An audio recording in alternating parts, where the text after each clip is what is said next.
Are we live? Oh my god. Oh my god. What's up, guys? Scott, how you doing? Happy Monday. Hope you had a great weekend. We're back to the weekdays. They come and they go. And that's just the circle of life, baby. Schnozzles, let's go. You doing well? Good. I'm doing well as well. I got no complaints. Had a good, busy-ish weekend. Got a lot done, which always feels nice, but then had some relaxing time too. It was a well-balanced weekend, which is all you can hope for when you're an old guy like me. I'm also very excited to play. I think the game could be finished today. I think there's a high probability that I finish the game today. So there's just a couple of things left. I have to do the Lordvessel thing. I have all the souls. I gotta go talk to Frampt and fill the Lordvessel, and either that leads to a new area or a boss fight or a series of boss fights. I have no idea, but I think that's the end game. And before I do that, though, there were two of those annoying lion guardians in the DLC, like the Sanctuary Garden area, that someone pointed out to me, and I tried to fight them one time last session and just got demolished. And I cannot finish a game knowing that those assholes are still roaming around in the DLC. I have to take them out first. So that's gonna probably be the focus for the first part of the stream here. I don't know how long it'll take. Anytime there's two enemies in this game, it's a shit show. There's no other way to put it. You just RNG, all the end lag on the animations in this game make the two boss fight thing like way more difficult, in my opinion. So I'm sure that'll take some time. And then once I finish that, I'll go. I think I've done everything. I'll go fill up the Lordvessel. I don't know if there's anything else that comes to mind, like any boss, mini boss area or whatever that I would need to fight or finish. So onward. All right, I'll calm down a little bit. Exciting times. We love exciting times. We also like chill times. I'll take a mix, please. All right, I also made some adjustments to lighting, so I am still figuring out like how the lighting looks. It's hard to tell when I'm streaming, but I can like increase a little bit of the lighting. I'm trying to find that lighting balance where it's not like crazy bright in my eyes, but also illuminates my face enough that you can see every little wrinkle that you need to see. What's up, Frankie? I saw you were foaming at the mouth at the sight of the menu and letting us know where you are in the game. Foaming at the mouth is just kind of steady state for me, though. Like that's just part of my homeostasis. Is it just like frothing, just spittle coming out? Setup looks profesh. Well, I am trying to fool people, so into thinking that I'm profesh. So that's good to hear. You have some nice wrinkles, my man. I'm envious. We can do a little zoom in, maybe. My forehead looks like the fucking dark side of the moon, if you know what I'm saying. It's got some craters, some scarring. It ain't pretty, but it's me. All right, so I gotta fight these assholes. I think. Let me talk to the mushroom lady before.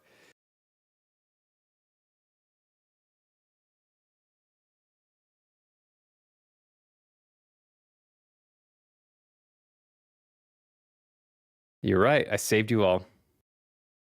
And I'm rewarded with... Yes. Yes. The Calamity Pendant. Oh, we got some shrooms. Okay. I don't know what those do. I think they like heal or something. I'll look at that again.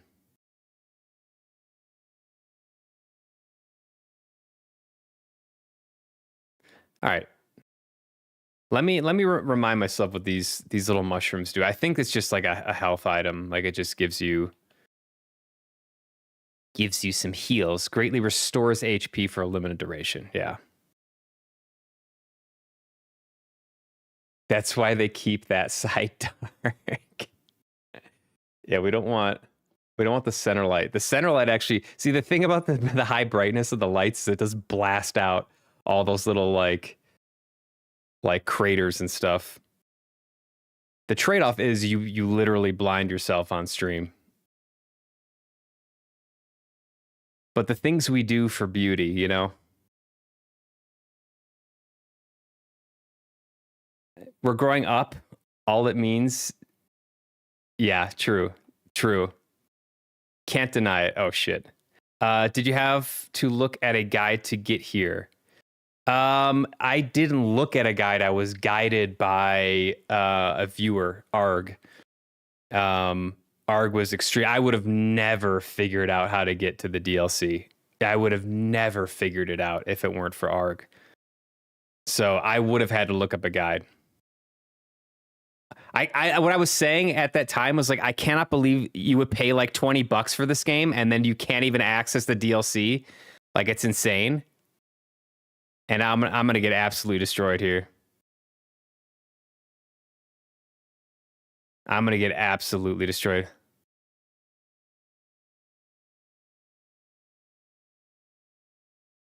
Okay.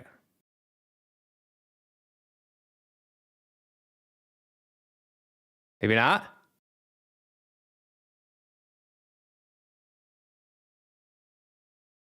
Ow. So I think they stagger fairly easily.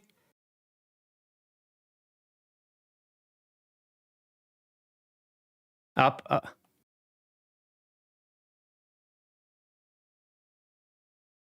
Okay. One is close. One is close. Holy shit. You can't do anything. Oh, game sound's not there? Damn it.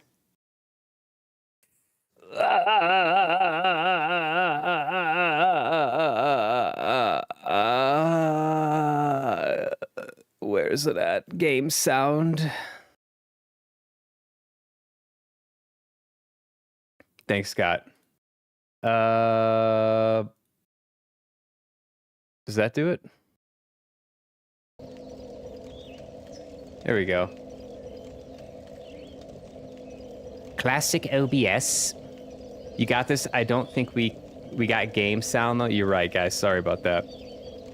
I was so excited to get my ass kicked, I forgot to run a full sound check. Unfortunate.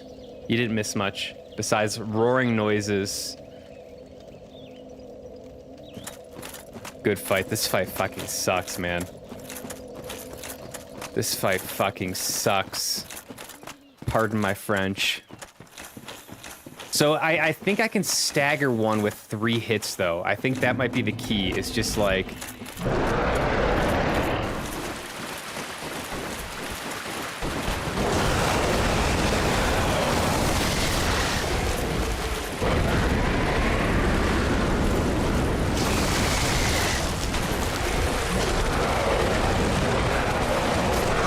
I can't even see what's happening. I can't even see what's happening. I literally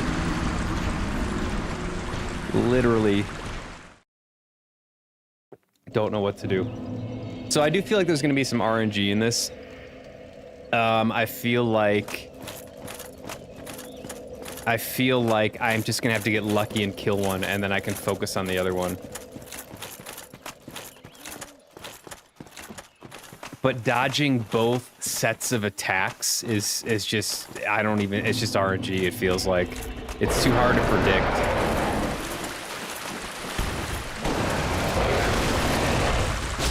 One, so he dodges.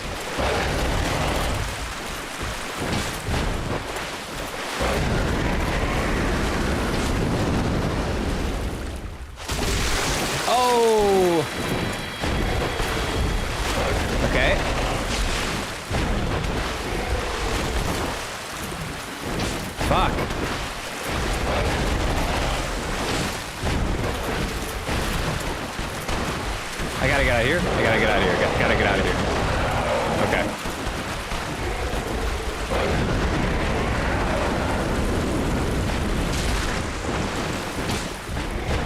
Okay, which one's low?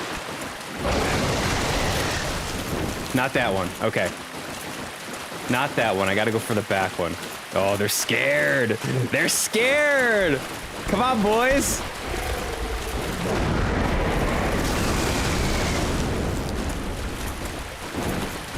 They're scared. Look at this guy running away.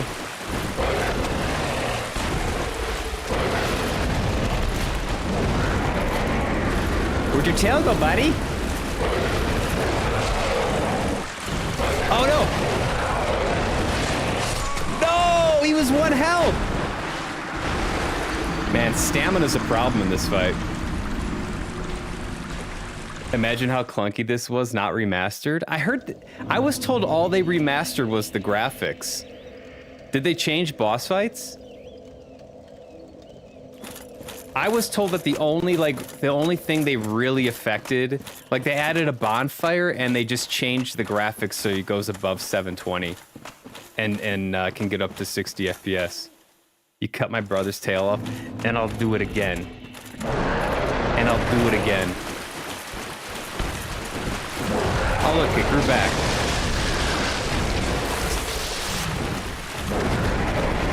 Stamina's a problem.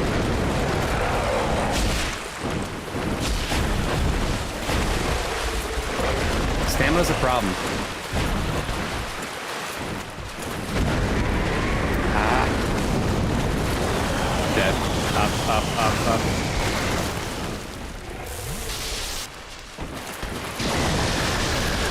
Where you going, buddy?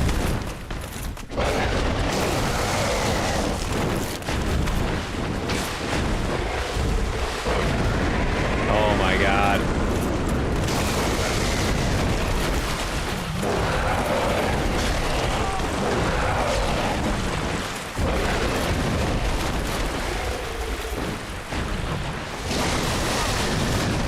Oh my, I don't even know what to do.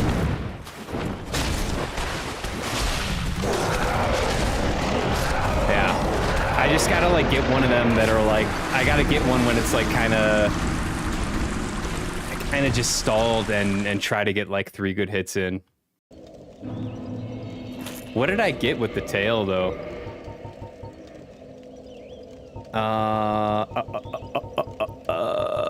Dread something tail, some axe thing, I'm guessing. Guardian tail. Oh, it's the scorpion tail. Okay, strength and dex. Sliced tail of the sanctuary guardian. This flexible, spiked, and highly poisonous tail would make a rather obnoxious weapon. It does poison damage. Cool. I like how you can take the tail off most bosses that have a tail in this game and use it as a weapon. That's pretty cool. Cute little feature. Alright, well they stole 6,000 runes from me. Or souls, or whatever they're called. Alright guys, one at a time.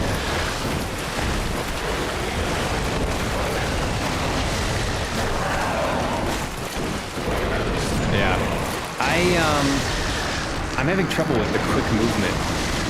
The quick movement is difficult with the greatsword.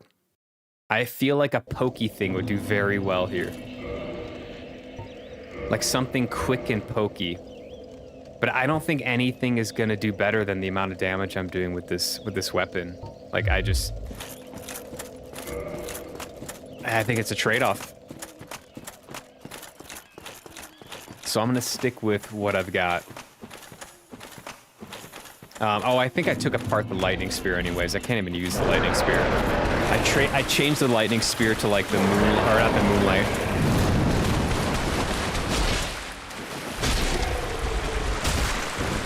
Okay. Poison, nice. Dead.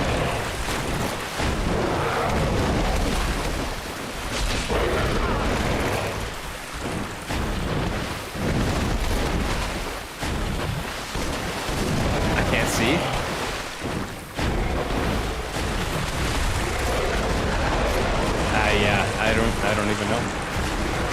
I don't even know.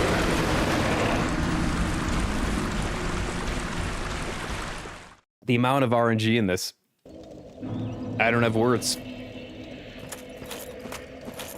I don't have words. I have noises though. Oh, ow, ow, ah,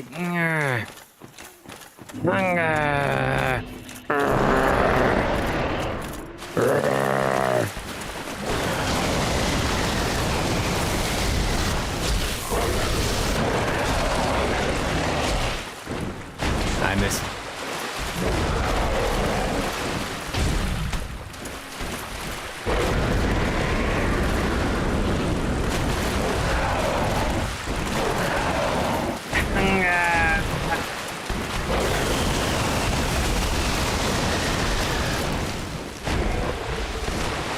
Oh, fuck me.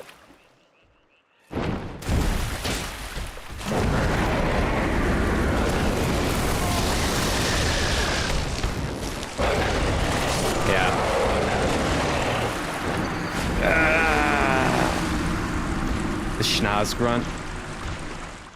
You're gonna be hearing it a lot.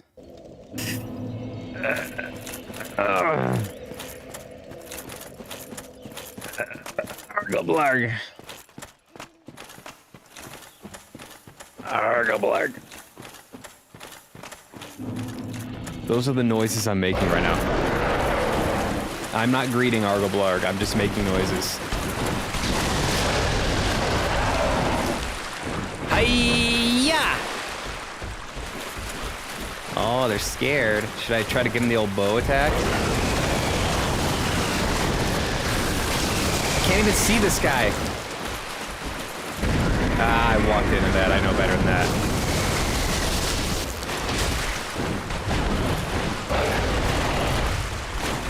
I know better.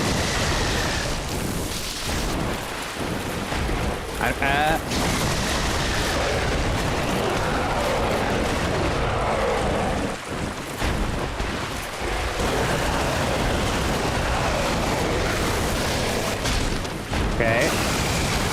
Fuck me. And I'm gonna get, yeah. Yeah, I can't see. I'm caught in between them. I'm caught in their mating ritual.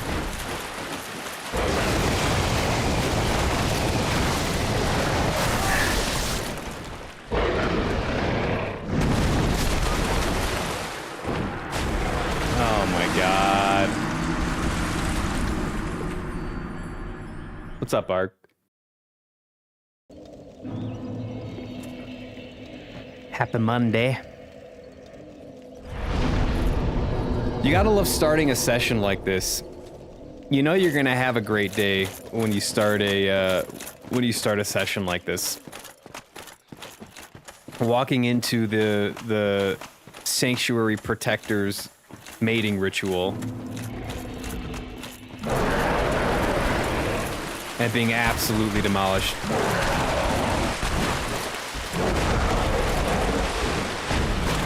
I mean, I could like really cheese it. Yeah, it's not doing anything. There's no way I'm locking on. No way I'm locking on. It's not gonna work. Yeah, okay.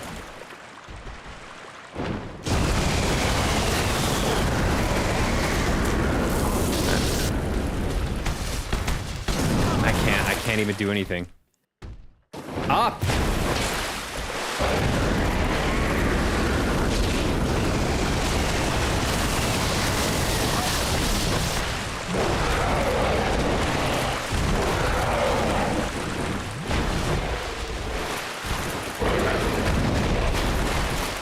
Fucking hell.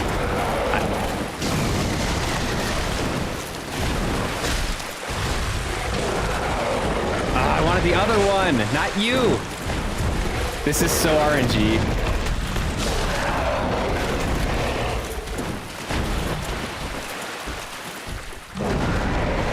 Ah, whatever.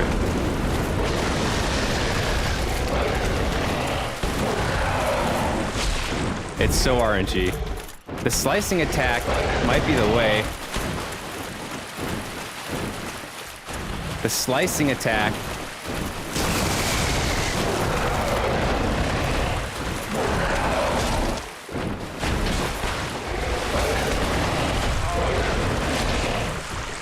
No! Alright, I got one. Does he go away too? Please tell me it goes away. Really gets the blood circulating. Circulating and percolating. The blood's flowing. The blood's flowing real well right now. A little too well. Now there's 4. Mating ritual complete. Now we get the offspring, the progeny, come in for a chance at fun. No. No. And damn it, it respawns. You gotta beat them both? Come on. Don't do this to me, game. Too late. Can't even do anything. Yep.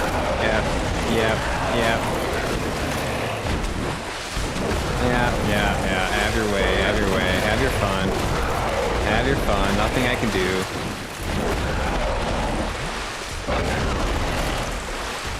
When I get up, you're gonna be in so much trouble.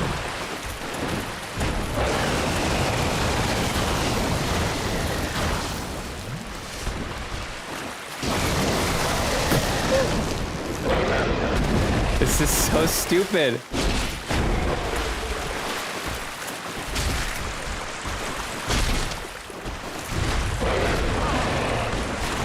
Dead. Yeah. They just put this in to like give you something to do once you beat the DLC and you beat like New Game plus 8 or whatever. I changed my logo. I gave it a little logo refresh. Kind of earlier today and kind of yesterday. It's time for a little refresh. You like it? Looks a little bit better. It's a work in progress. This whole thing's a work in progress.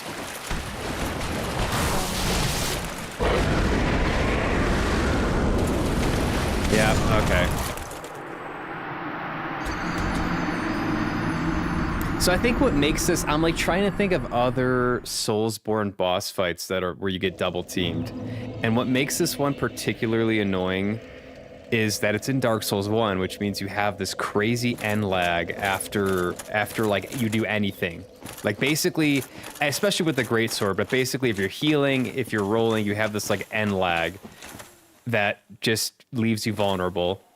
And also these guys are like fast and they jump away very quickly.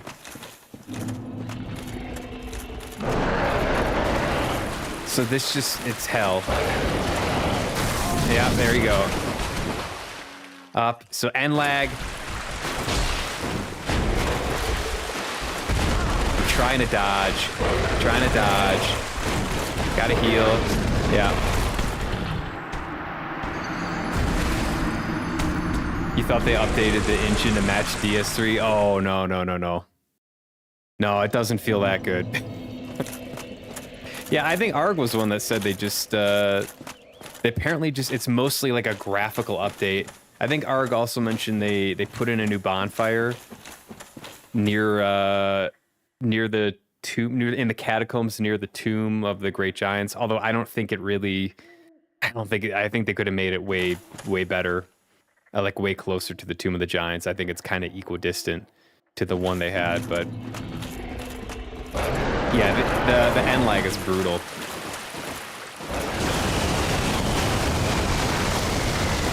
All right, stamina.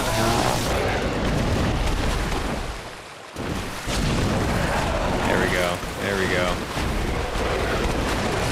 Yeah. Oh my god. Wouldn't even call it a graphical update since they didn't update any models or textures. It's like a resolution and frame rate update.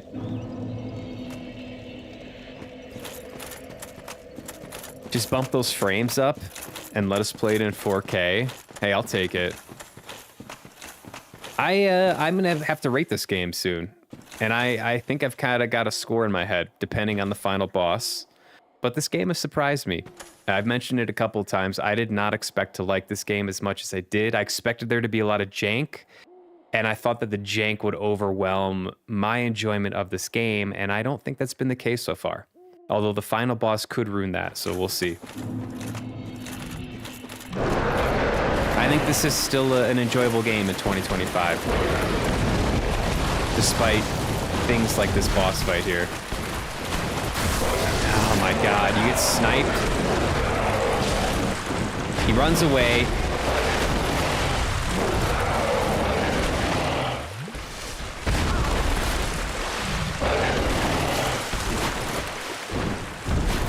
Where'd he go? Yeah, I don't even know. I'm so twisted around. FYI, you only get a handful of souls for this fight. There's really no reward. The reward is that I know I killed them. I don't care if I get a dung pile from this fight. I'm gonna kill these bastards. And that's all there is to it.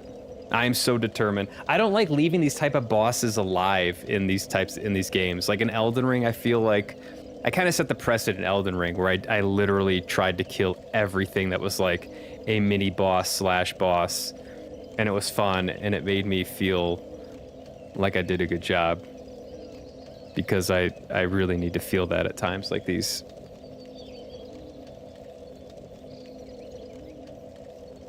Is the heart rate thing working? What's up, Kai? Welcome in. Happy Monday. It might be his favorite.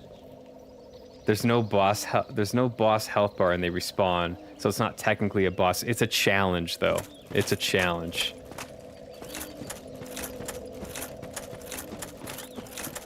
It's a challenge that I'm not going to give up on yet. I can do this. I can do this. This is my garden. This is my garden. Get the hell out of my garden. Now, this is pest control.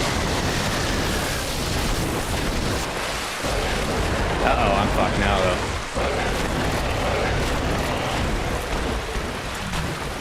Okay, so I can just run away until I can't, like that. Oh, I said heal.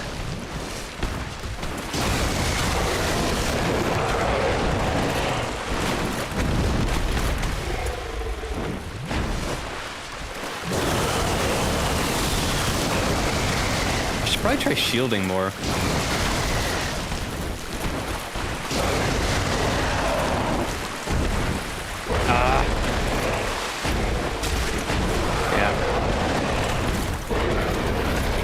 Yeah.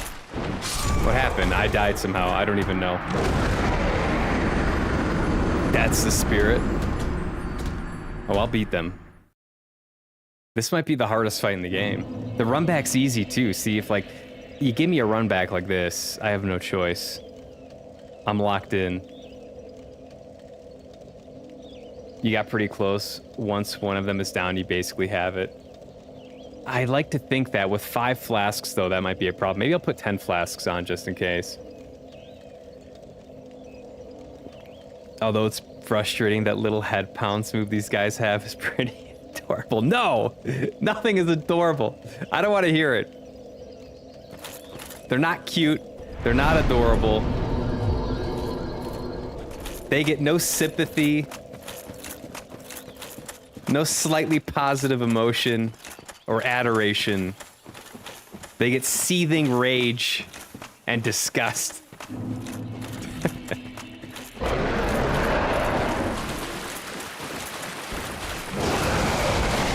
Whoa, he's coming in.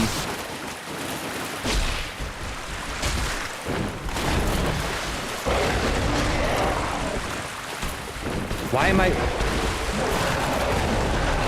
Get out of there, get out of there. Why am I one-handing?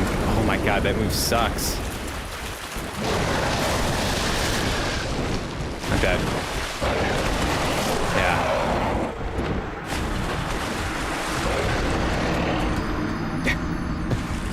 Cute kitties. No. No, they're ugly abominations. There's nothing cute about them. I don't want to hear it. No sympathy.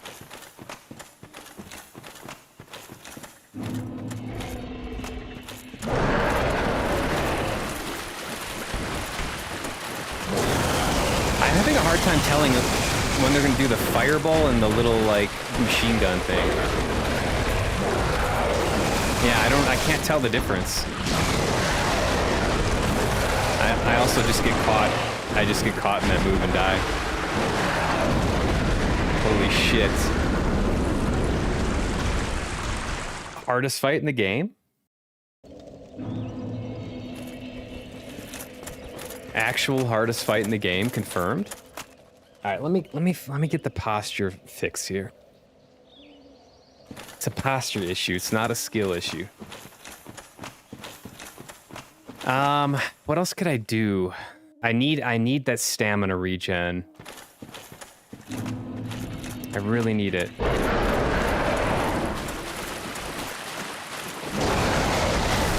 There we go. Yeah, I cannot tell the difference between those two.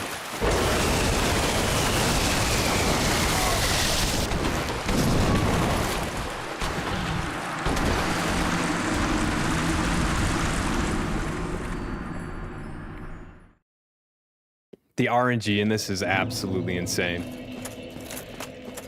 And I still have not found out how to discern if it's gonna do the big lightning ball or the little attacks, the little lightning shots. They look exactly the same to me. There's gotta be a subtle cue I'm missing.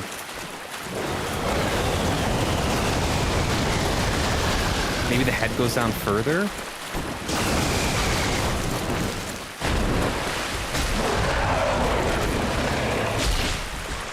He's hurt. Oh, please move. Please do something. Do something. Dead.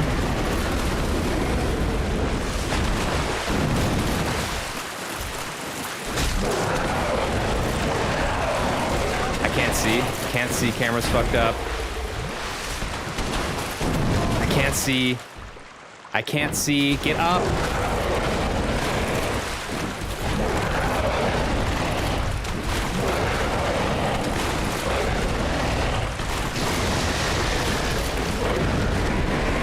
Fucked.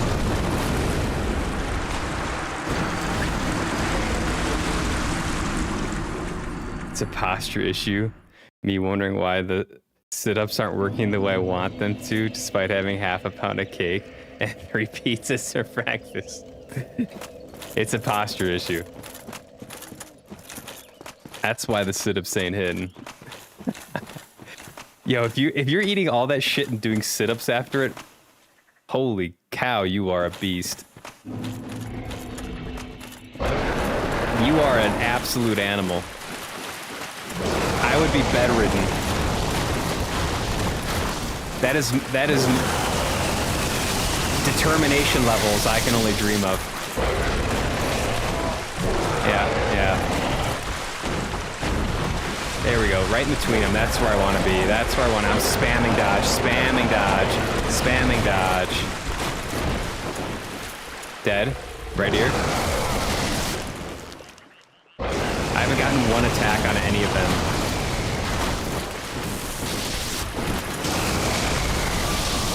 I can't get an attack it.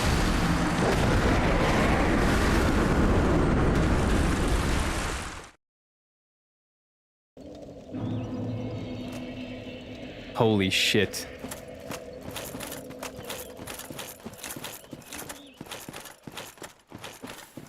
This has got to be... I get frustrated anytime there's like 2 enemies. This has got to be one of the worst I've ever experienced in a Soulsborne. Because they fly...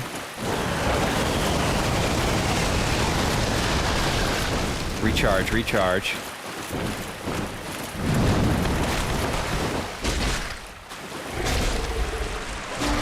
There we go. Oh, now I'm fucked. I'm sorry, I'm sorry, I'm sorry, I'm sorry, I'm sorry.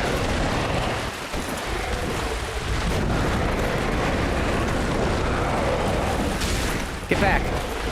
Oh, this guy's low. This guy's low.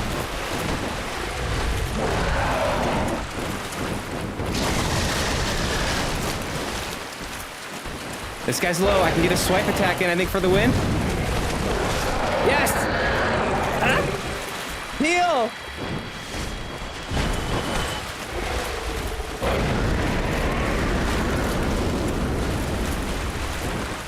Oh my god.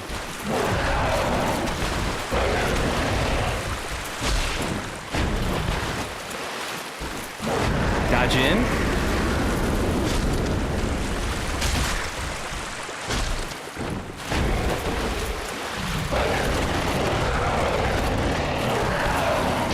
Let's go.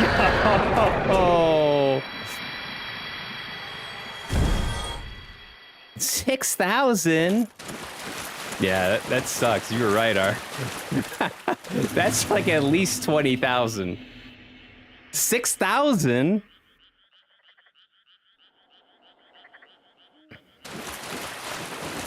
I do not recommend that.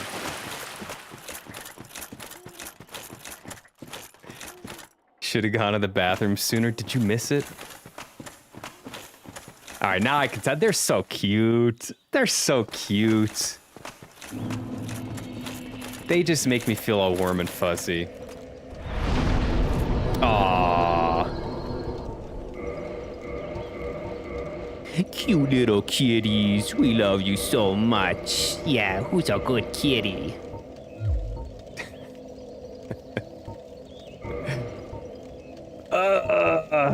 All right, let's see if I can upgrade anything. I think everything's pretty much where I want it to be.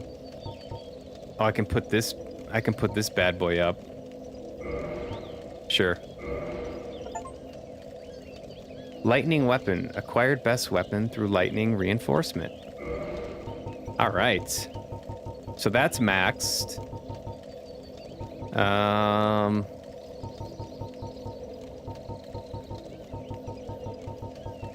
Everything else I think is pretty much maxed. So I might just go buy some random shit. What would I really need? What can I really, you know what? I'll go to my boy Andre. If I'm gonna spend some souls, it's gonna be with my guy. Where was he at? Where is he at? Where is he at? He's in the parish. But you show them who's boss? We sure did. We sure did. I saw the end. I saw you wail in the last one. It was RNG. I just was able to kill one of them, and then once that one was dead, it was just literally farming the correct RNG.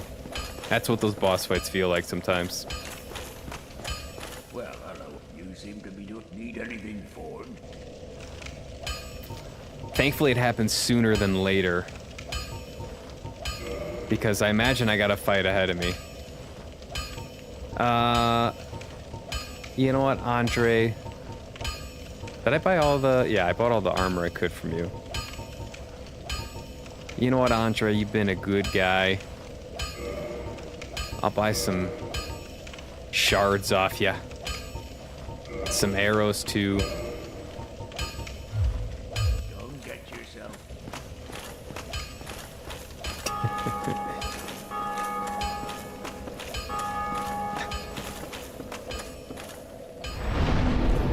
What you guys don't see is off stream, I spend hours practicing.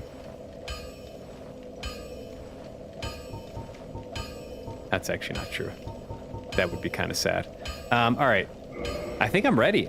If there's anything you guys think I need to do, I'm open to suggestions at this point, obviously, but I think I've done everything. I can't think of any area, any boss, any mini boss, any NPC. I fucked up the Siegmeyer thing, by the way. So that's gone. I mean, besides like going around and killing some of the other NPCs just to see what they give me.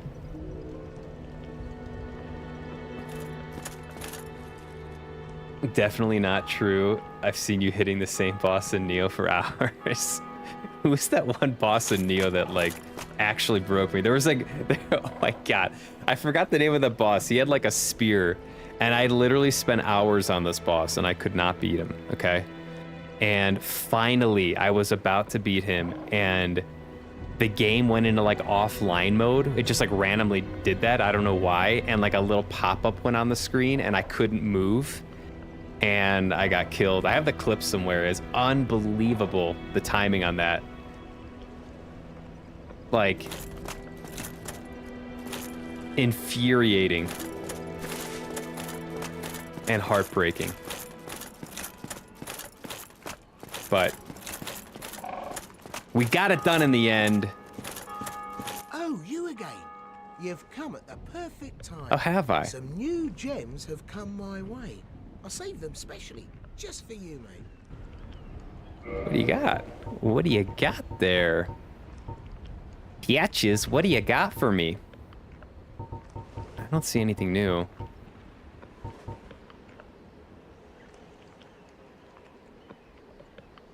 Honda was, yeah, he was like blue colored and he had the spear. Oh my god, that boss was ridiculous. I gotta find that clip. It was really funny. Ansh, what's going on, dude? Doing good. Hope you're doing well. How far into the game? I think I'm like You can do better than that. Nobody likes I think I'm like basically done. I gotta give the Lordvessel. I gotta fill the Lordvessel. I am. Is it something urgent?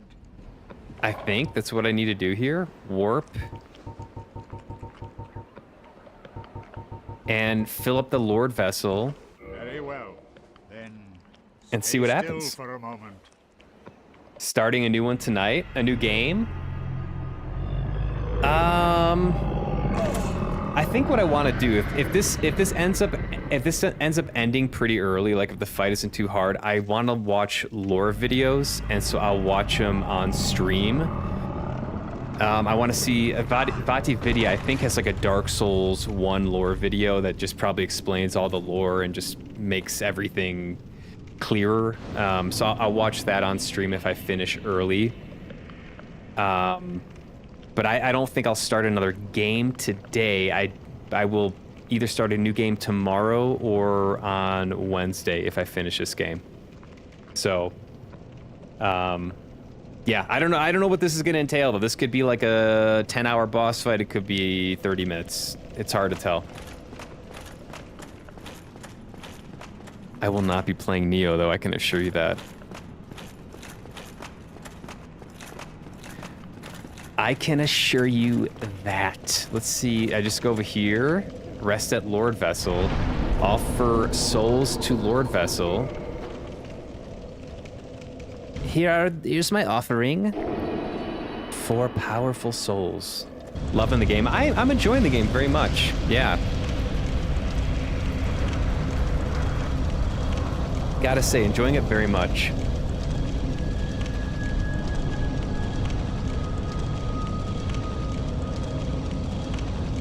Oh, the ancient stone door opens. It's not much, but it's all I have. Oh, it's much. It's much. Uh-oh. Which game you thought about next? So I will likely jump to a PS5 game because I just got a PS5. So I think I know what I want to play on PS5. I'll confirm it later. But it will be a PS5 game. I want to make sure my setup's all good and everything. But I gotta break the old PS5 in. The new PS5. It's not old.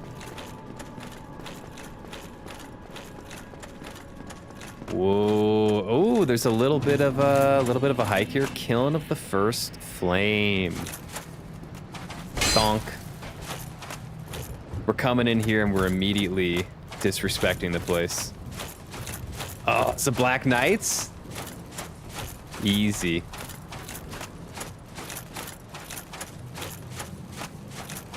It's not much, sir. It's just 4 of the most powerful souls in the area. Get that shit out of here.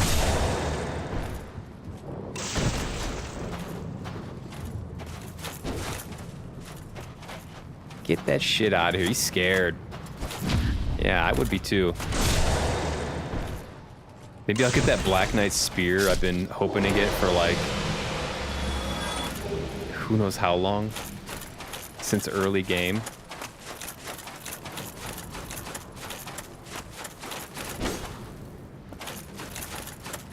Can you go everywhere? No way. Whee!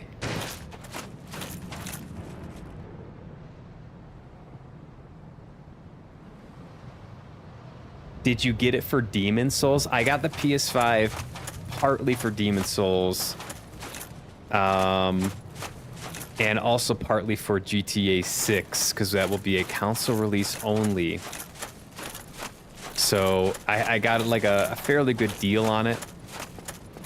And don't know how they're going to be priced in like 6-8 months from now. It's hard to say. So I had the opportunity. I took the plunge. But I do own Demon Souls. I did get it on sale for like $30 or whatever it is right now. So that will be something to look forward to in the future. I have an urge to explore. I don't really know if this is just kind of just some goofiness here. No, there appears to be something here. Secret?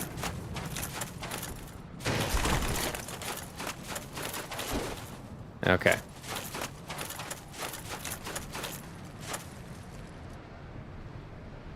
Let's go PS5. I'm sure it would have been Demon Souls, but since you are playing DS1, I'm not so sure now. Yeah, I will. So I play all different types of games. You guys who've seen me stream before, I play all different types of games. I will rotate back around to another Souls-like game in a couple games. But and so like, here's the thing. I was thinking about this the other day because it's like, well, why don't you just, you seem to enjoy these games. Why don't you just play them like one after the other all in a row? I feel like I would get fatigued and I would have a worse experience with the game if I tried to string together a bunch of Souls-like games. I think there's something to be said about coming into these games fresh and from a break of like challenging Souls-like games that make them more enjoyable. And so I want to kind of want to keep that going. I want to come into these games like feeling excited about it, not feeling like it's going to be a slog. And I think if I played a few of these in a row, it would start to feel like a slog. So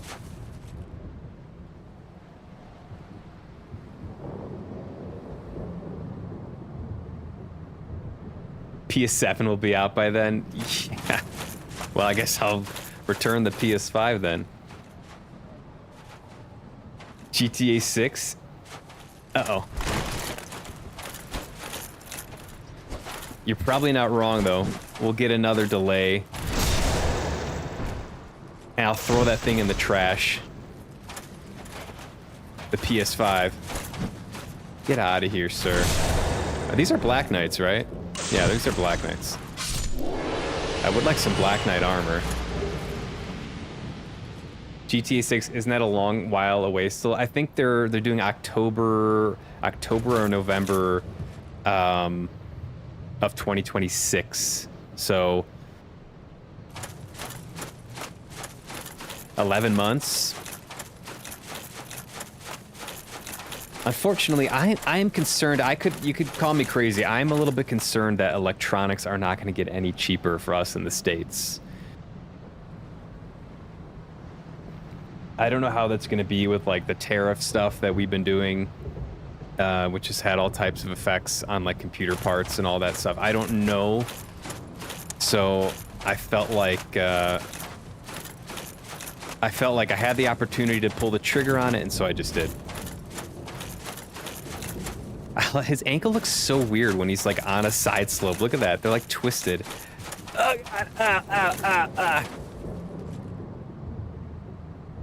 Check out Shadow of the Colossus. It's a classic, and the remake is beautiful.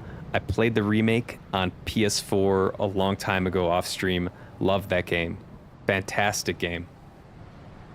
Souls Burnout is legit. I had to play a diff game after Kazan. It wears you down. Yeah, and I feel like I wouldn't judge the game fairly because of that. And I feel like these games deserve proper, clear-eyed, clear-headed judgment. Because they're pretty good games, but they can wear on you. They can be annoying. And I like to rate games. I am gonna release my like 2025 game review. I don't know where I'll put it. I'll put it on Reddit for sure, but then I might also try to put it on like the Twitch. I don't know what you call it, like under the screen on Twitch. There's like a little about section or something. I might try to see if I can put a table there, but I'll have a table showing all the games I completed in 2025 with the schnoz score that I gave it and some other stats about the game. It was fun to just go through and look at what I did. I think I played a total of 11 or 12 games to completion. And they were all good. Some of them were great, some of them were okay. And some of them were a pain in the ass. Neo, I'm looking at you.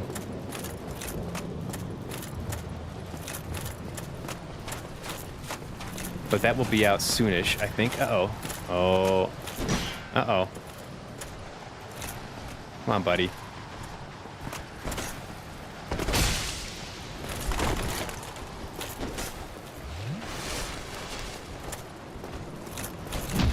He's dead. You should add it to YouTube community too. Is there a way I can do that on YouTube? I'll try to figure that out. So I think it'd be good information for people to see like what I play and how I view certain games. And it's also interesting to hear like, ooh, the Black Knight set. It's interesting to hear how people differ from me. Some people like Neo, for instance. Some people maybe would have rated Cyberpunk higher. I'm sure a lot of would rate it lower.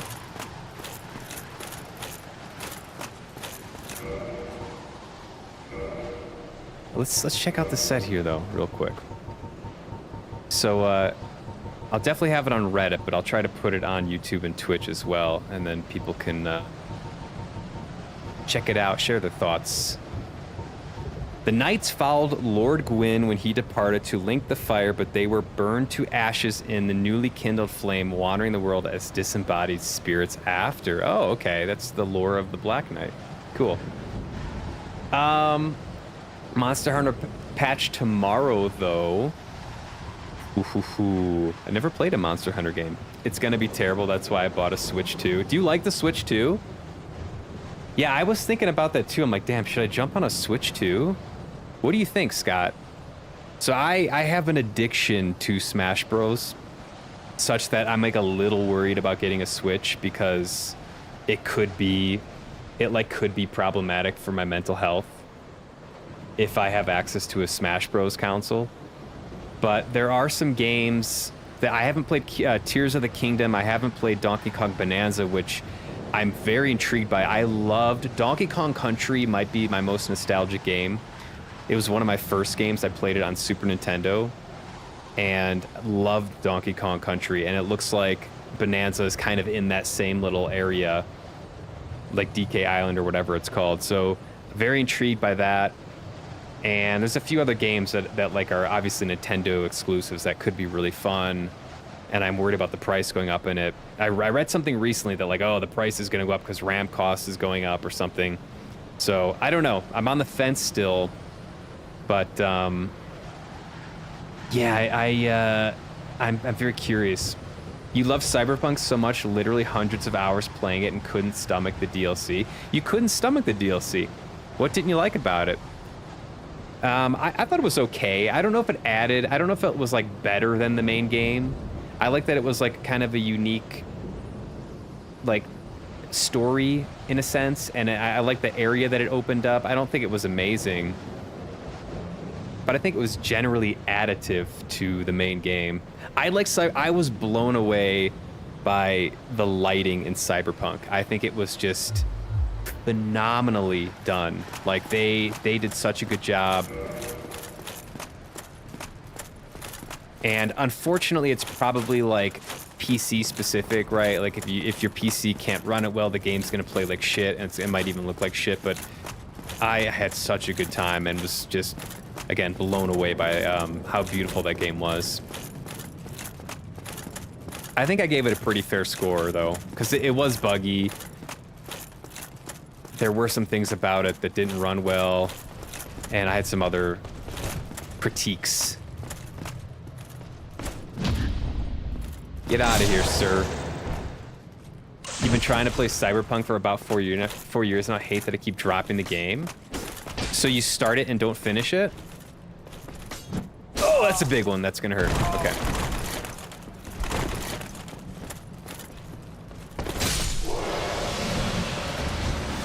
I think it's like a longer game. I think with the DLC, my playtime was 101 hours. It'll be in the table I release for my games review. I think it was 101 hours with the DLC, and the DLC was pretty chunky. And I did basically every side quest / side task I could. But that's still chunky. Uh-oh. Still chunky. Oh, he's got a glaive here.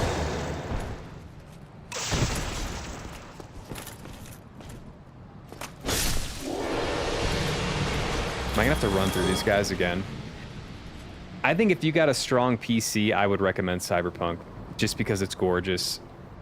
Switch 2 is good. Playing Metroid now, the new Metroid game, very interesting. That's another one I'm kind of curious about. I need to make a more conscious effort to play more.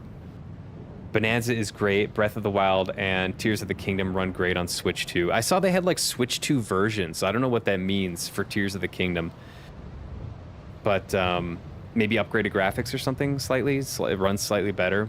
Yeah, I'm excited to maybe get a Switch 2 for that reason, for being able to play Tears of the Kingdom, Donkey Kong Bonanza, the new Metroid game. I played Metroid Prime on GameCube, like, I don't know how many years ago.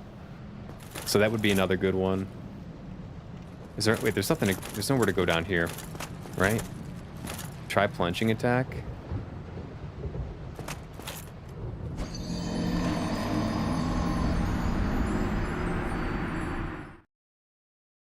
Okay. Why do I have 20 flasks now? 20 flasks! Holy shit. Alright, worth it. Just a big game. You get fatigued from it for some reason. That's fair. It is big. Big open world. I honestly, I think the story was not my favorite part of it. I think there's a lot of things I like about the game, but like the main story, it was mid, honestly. I felt kind of mid about it. I do think it takes something special from a developer to project out into the future, like they had to do with Cyberpunk, right? They had to like envision a future, and but still a future that was kind of like based on our current reality. And I think that was a very interesting part of the game, and you see a lot of those elements, those storytelling elements, those world building elements come through in the city, and I really like that part of it. I think they did it extraordinarily well. But the main story was like, yeah, it's okay. Uh-oh. Let's see if I can chip bait this guy. Ah, later, dude. Gave him the old juke.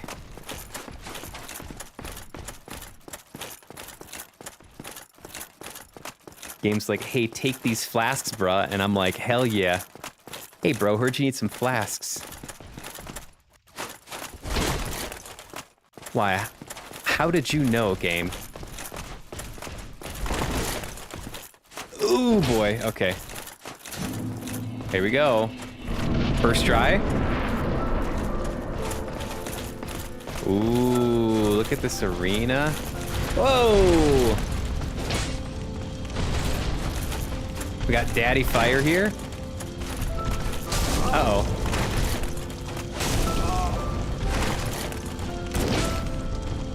Daddy Fire? Ow.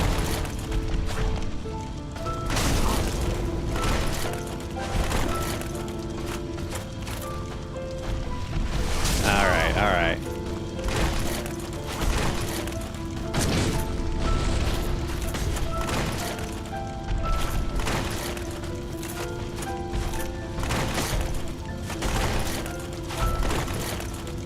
Where's the sound effects?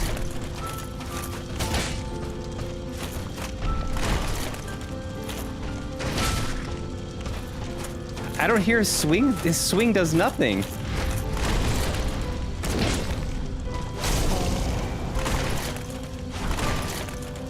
Is it supposed to be just music?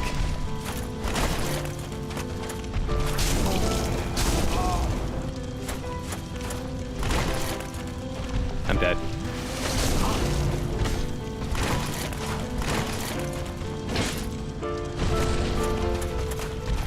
Is this like some like FromSoft artistic thing?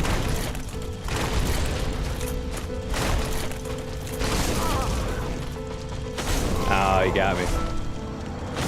He makes no sound. Holy shit. We got Father Christmas of the Flame here. Let me catch up with you guys here. I have Cyberpunk and the DLC. I just 47 hours of gameplay that keep me coming back. I feel like you can probably finish the main game in like 60 to 70 hours, would be my guess. That's why I play offline. First try, almost. I'm so excited for this fight. Schnoz is so good at Souls games. You're too nice. Float like a butterfly, sting like a butterfly. That's on fire. Oh, headset malfunction. You can hear the sword swings. I don't hear any like flames or anything. Do you hear the flames?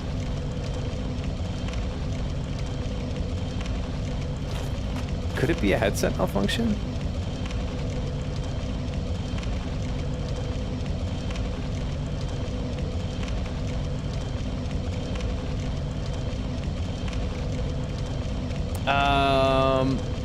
Ansh, let me catch up with you, brother. Neo got tiring for me too. Yeah, Neo in 2025 does not hit the same. It just doesn't. It's too repetitive. For me, at least. I'm one of the persons who would call Cyberpunk mediocre because I was waiting and was up to date since they announced the game. Oh, so you played it like on release? Yeah, I heard the release was kind of garbage. But it played better than I thought it would when I played it. I think it was in January is when I played it. It played better than I thought it would. Yeah, they didn't deliver on the promise at launch, which sucks. But they stuck with it. I give them points for that, at least.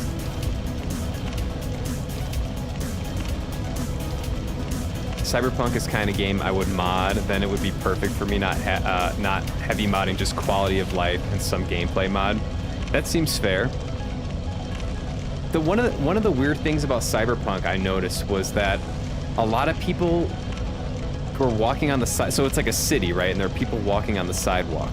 And when you would drive erratically, which you're almost always doing in the game, people on the sidewalk would jump into the road. They would like jump backwards into the road. And it happened so much that it was like, what is going on? Because oftentimes they would actually like get in your way instead of jumping out of the way.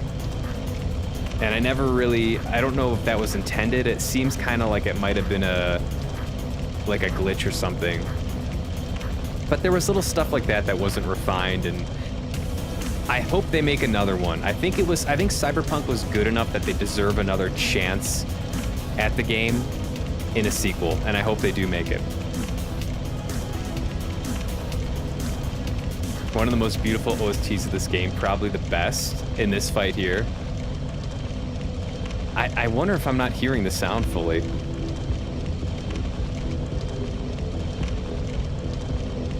It'd be funny if you first try him. I feel like I might be over leveled at this point. You're about to play Silent Hill 2 Remake, then Jedi Survivor. Nice. I've never played a Silent Hill game. Jedi Survivor. I think I've seen some people play that. It looks cool. It's like third-person action type of game. All right. Yeah, I don't know. I am hearing. So I'm expecting his sword to have like a whooshing sound from the flames, and I'm not hearing it, and I don't know if I should be expecting to hear that or if it's a glitch. 20 flasks seems way excessive. I don't know why they give you 20 flasks, by the way. I'm sure there's going to be a second phase, but 20 flasks is crazy. Oh boy. I just got to get past the old guard here. All right, fuck it. I'm not even gonna heal, buddy. Come over here. I'm so confident.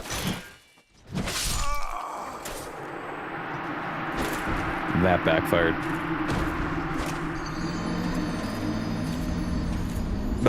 The whoosh is a little subdued. The main focus is the piano. Okay. Okay, so I'm not mishearing something? Because I can hear these flames well. I agree you should limit yourself to 5 flasks. Let's see if there's a second phase, and then I'll take you up on that. I don't think I'll need more. If it's just the fight I saw, I don't even think I'll need more than 5 flasks. I'm so goddamn confident right now.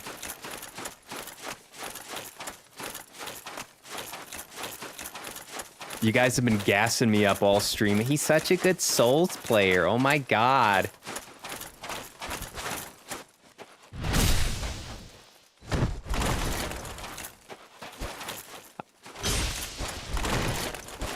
Some say overconfident. Others say perfectly confident.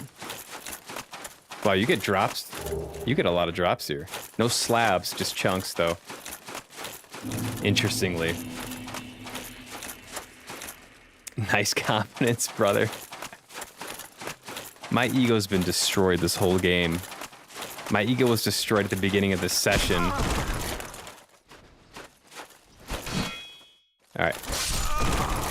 And it's now back to 0. Thanks to the work of one strong Black Knight. He doesn't really let you heal anyway. Yeah, he really doesn't.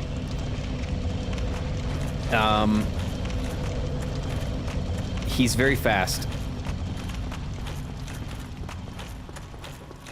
We'll see.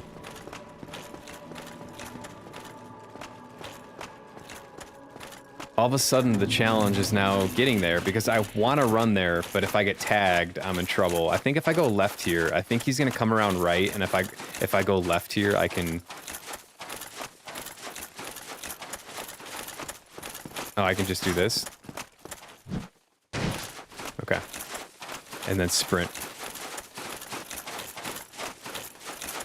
All right.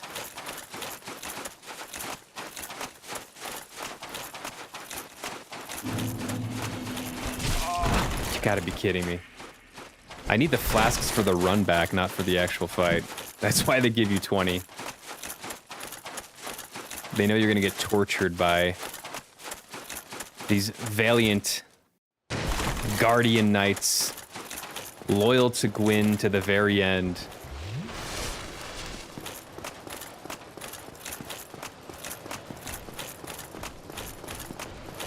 Like the Egyptians who entombed theirself with their pharaoh upon his death.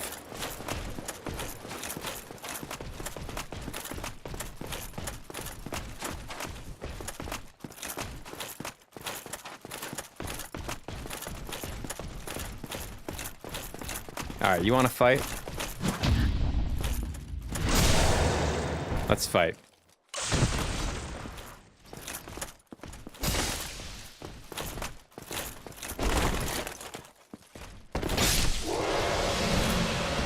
Give me your drop.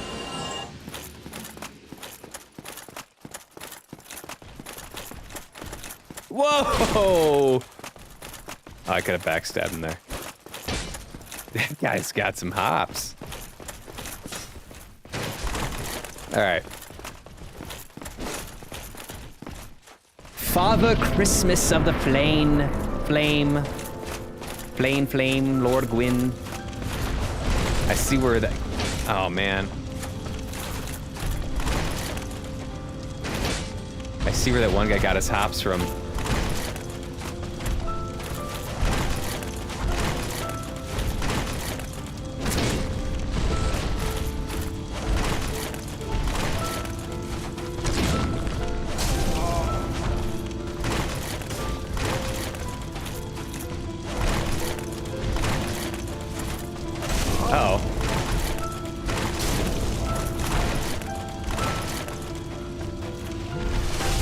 He's like, don't you dare heal. I'm dead. Yeah. Okay. Yeah, it is hard to heal. Rolling in is effective. I think I got this. I think I got this within 3 tries.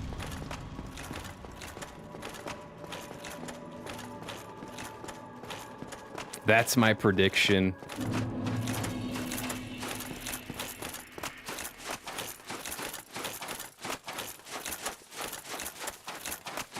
No more than 3 tries. 3 tries starting on this one. 3 tries starting on this one.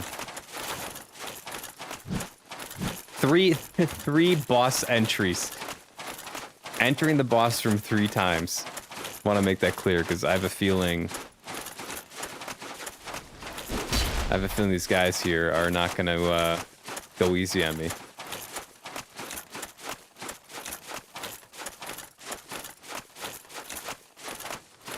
I might even get it this try.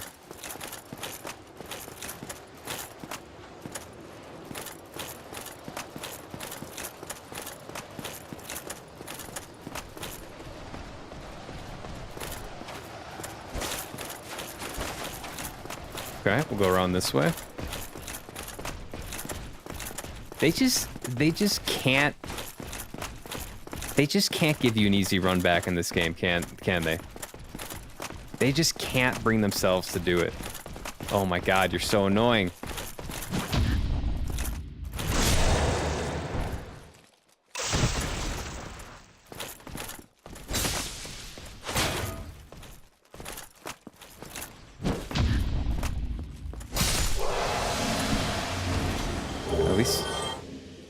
At least you get some drops. Black Knight's sword.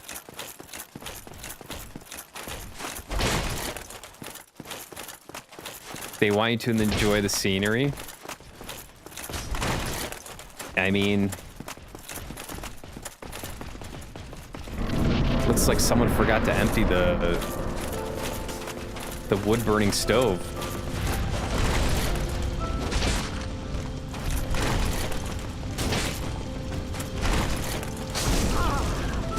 Ah, fuck. I'm pretty sure I healed there. That one doesn't count. That one doesn't count. I healed there.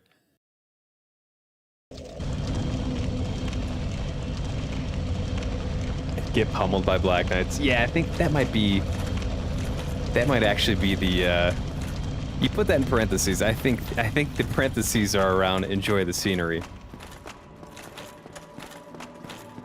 They want you to get pummeled. They also give you some drops, though. 2 left to go. Easy. I think I'll get it this try.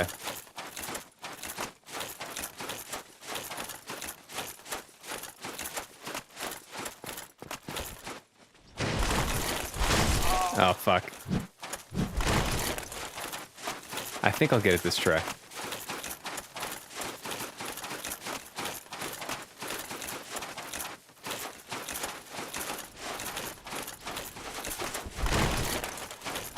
Go, go, go, go, go, go, go. I bet they're so jealous of this Ornstein armor I got on. I would be.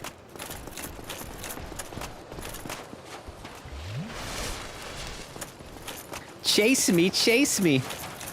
You can't get me. Ah! Damn it. There's a little crack in there. Bro, I'll catch you in a few days, probably with new game. Busy few days, but it's always good hanging around. Have fun, brother. Say, man. Thanks for stopping by, man. Nice new logo, by the way. Thanks, bro. Appreciate you. See you soon, hopefully. We're playing Neo 2 next. Just kidding. Neo's got a lot of work to do if they want to earn my love back. I heard Neo 2 is just like the same. I heard it's like the same levels as Neo 1, and one of my biggest problems with Neo 1 was all the repetitive levels. So they didn't even change the levels in the sequel, is what I've heard. Just like, really? Yo, what up, Sev? What's good, bro? How you doing? Don't tease me like that. I don't think you'll ever see Neo on my stream ever again. Unless they like sponsor the stream or something. They gotta pay me to play that game. I'm not buying it. Do I own Neo 2? I might even own Neo 2. I'd have to check.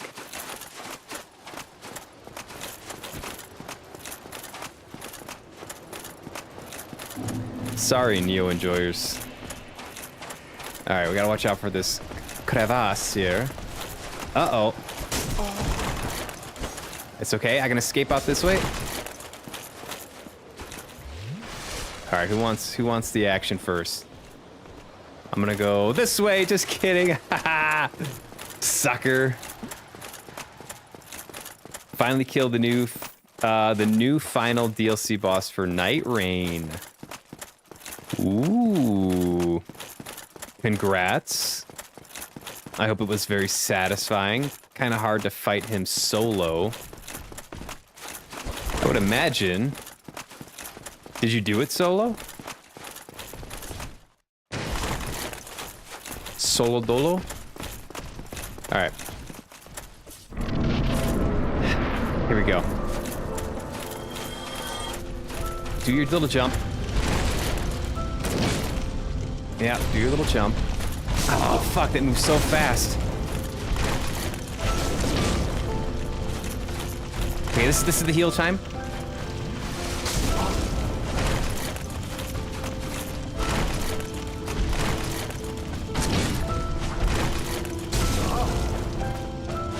Holy shit.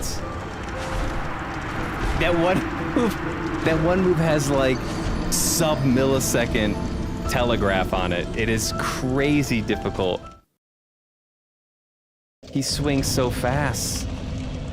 So fast. Alright, I got it this time. I got it this time. I got him downloaded now. I got him downloaded. I'm not worried. It's gonna happen.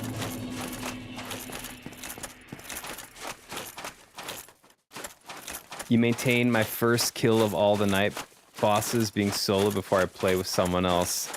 Ooh, we got a purist. We got a purist.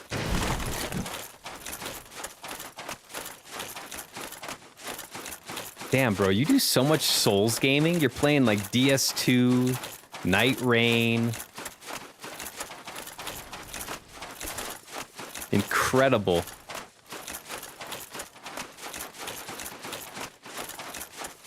You eat, sleep, and breathe the Souls games.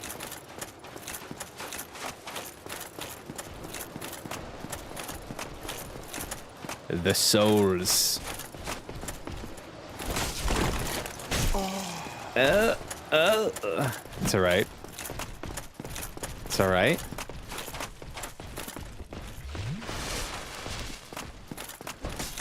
Let him think he's got a chance. Just kind of on a souls kick right now. I feel that. All right, here we go. Locking in.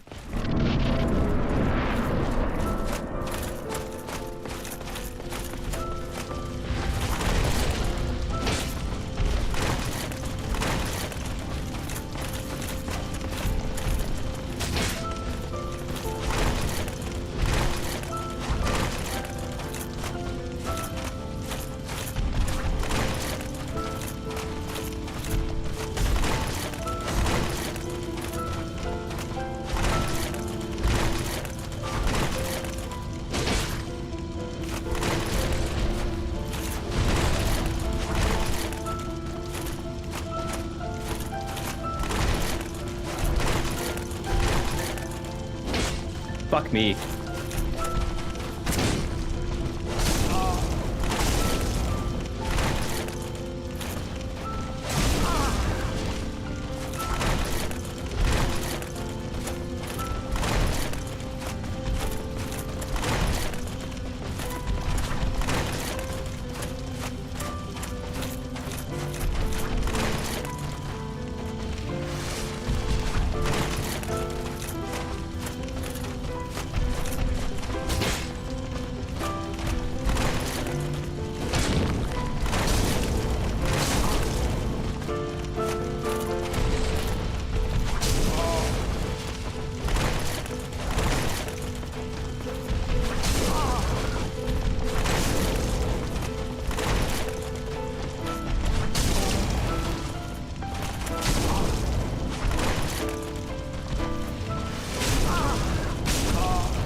Ah, fuck. I don't know what that's gonna do. It's gonna hurt, though.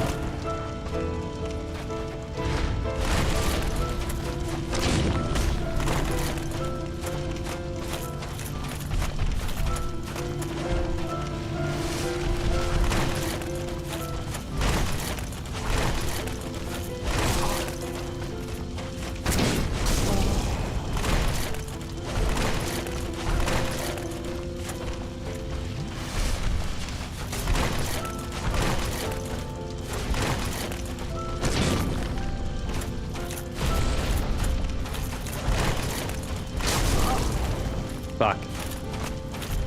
Heal.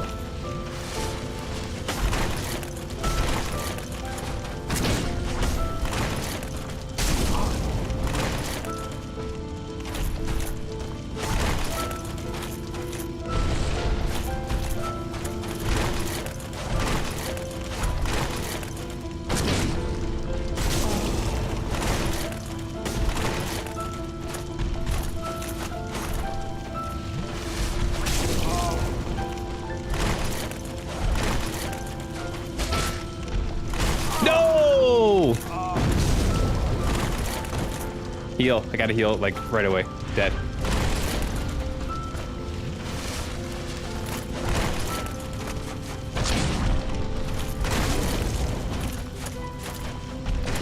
No! That was it! Don't choke. Don't choke.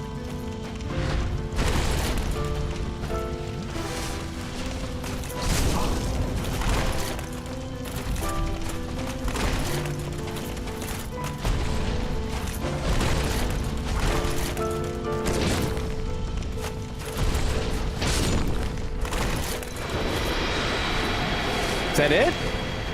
There's a second phase, right?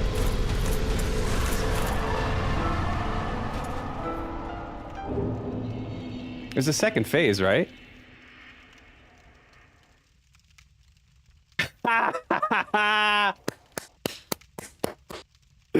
Let's go!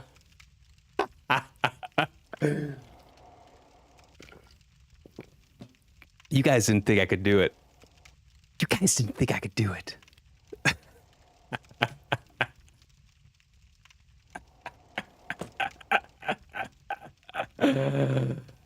Oh my god. I didn't do the 5 flask thing though. Holy shit. I blacked out there for a second. Where am I? I can't see. I can't see anything. Oh my god.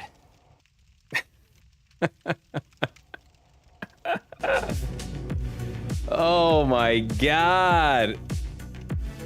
New logo. New logo. What's up, Cian? Hope you had a good weekend, my dude. Is this a new Wii WarioWare game? Because those are some smooth moves. Smooth. Greedy, greedy? Got the job done in the end, though. GG's. W, let's go. I told you guys, 3 tries. What? You think I was capping? No second phase. That's kind of interesting.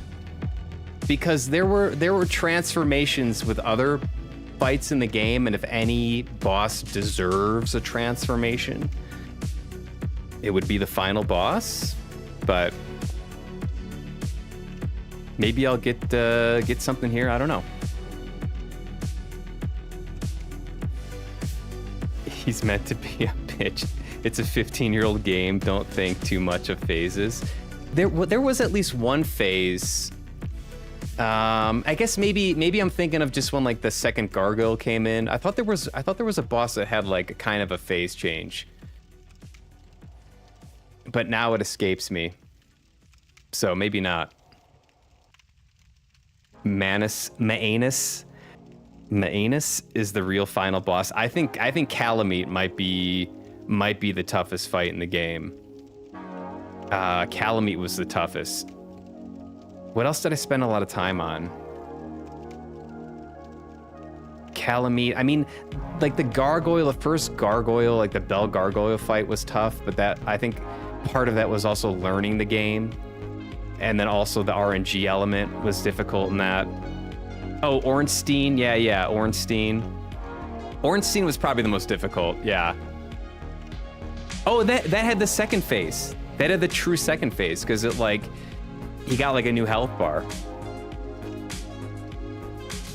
A little withered away shell of a man.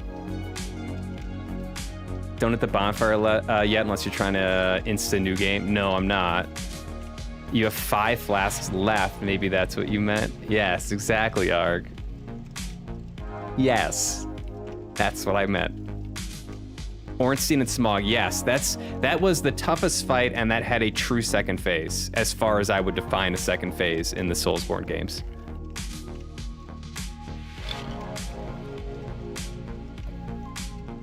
Oh my gosh. All right. I actually did black out there.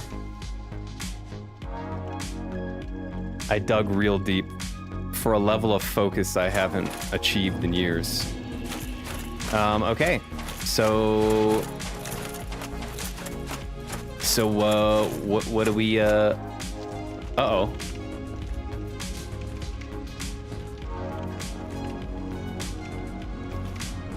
What did I do? My lord, bless thy safe return. Let Karth and Fravt serve your highness. We are here to serve your highness. What did I do? You made your decision. Nice dark ending.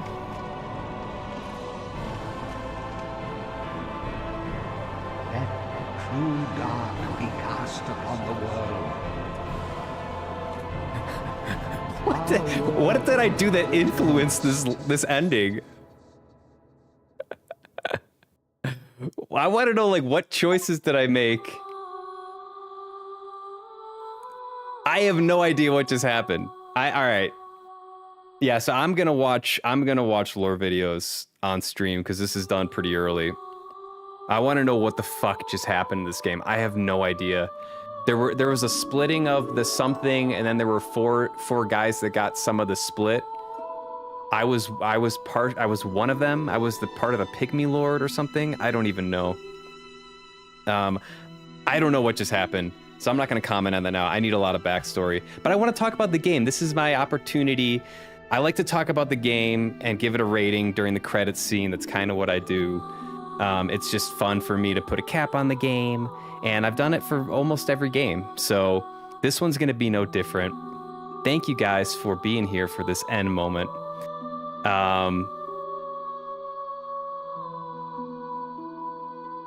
Oh my god, these freaks. Yeah, what is going on with the Frampt bros? The Frampternity?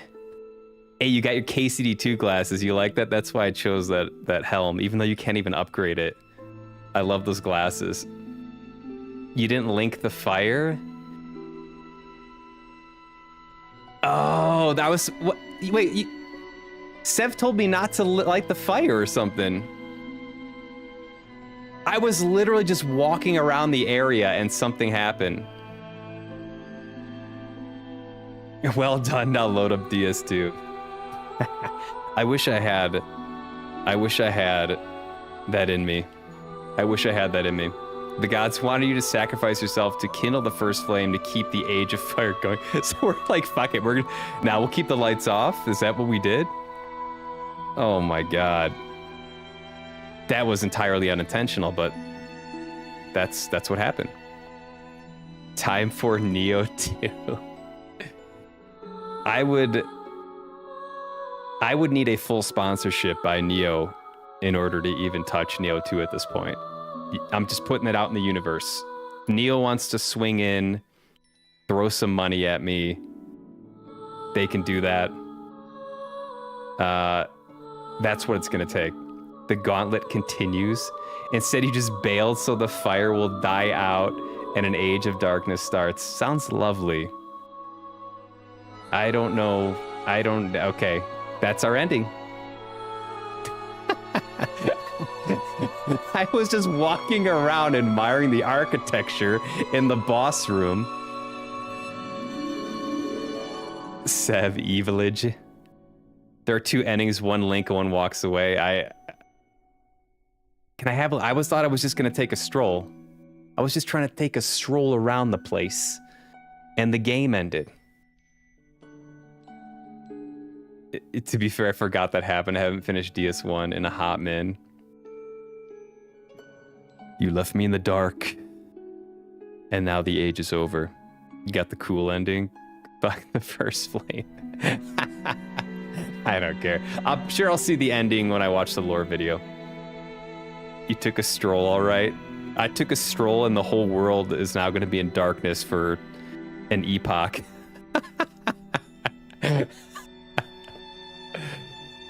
Hesitation is defeat. We hesitated. We lose the light. Yeah, I enjoyed this game, guys. I really enjoyed the game. I was not expecting to like it. I liked it a lot, actually. I think that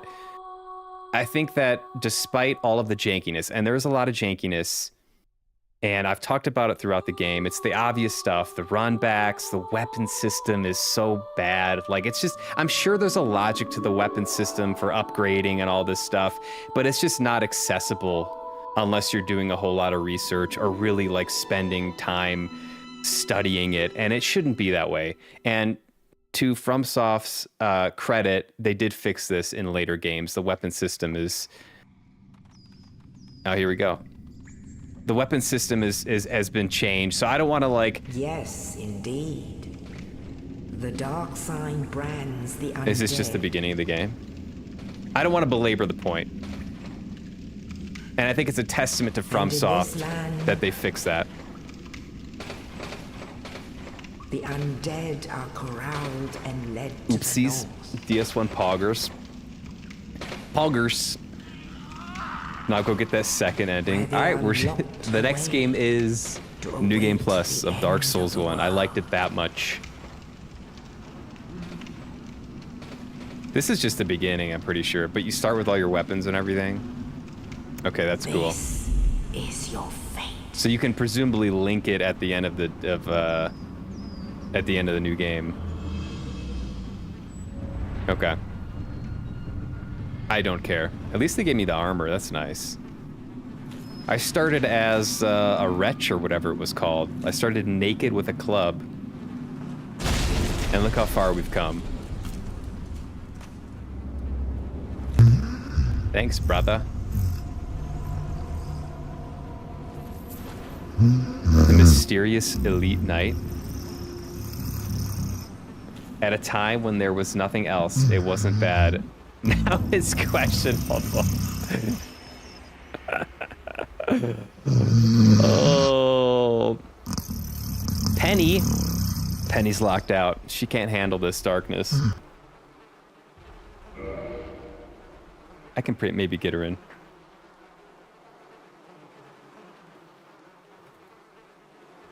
Penny, come here.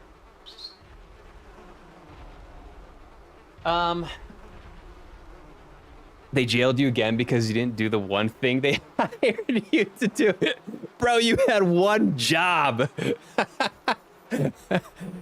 Oh my god. Stop yelling at her. Penny, come here. She loves it. She loves the attention. Anyways, guys, let me give my spiel on the game. So jankiness, weapon system, armor system, leveling the armor. I didn't like that. Runbacks are brutal. They're doable, but they're brutal. They don't need to be that bad. They fixed it in the later games, though. The end lag on moves is rough in this game. So like when you drink a flask, and you like stop drinking it, there's like this period of time. I don't know what the specific real term for it is, but I think it's like end lag or something, and it's bad, and it leaves you vulnerable to getting hit.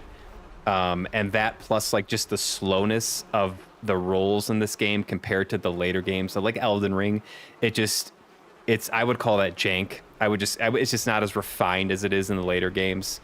But it's still fun. It's still, I mean, you can still dodge. You can still pick your timing. It's all the elements of the later Souls games are there. I don't think anything, I mean, I think you still see that in the later games. And I think that's the cool part about playing some of the later games and then coming back to this is you see like where it began and where like the brilliance of Elden Ring came from. You still get that feel in this game. So it's really cool. I'm glad I played it. I loved the bosses were fun. They had a lot of cool, unique bosses. I know there's an interesting story behind this somewhere. I know there is an interesting story. It's just going to take a couple YouTube videos to kind of sort it out for me. I like how they have the unique weapons. I like how they do the weapons in this game where like you can get a boss weapon or you can get like the Black Knight Greatsword or these like special, somewhat interesting weapons throughout the game.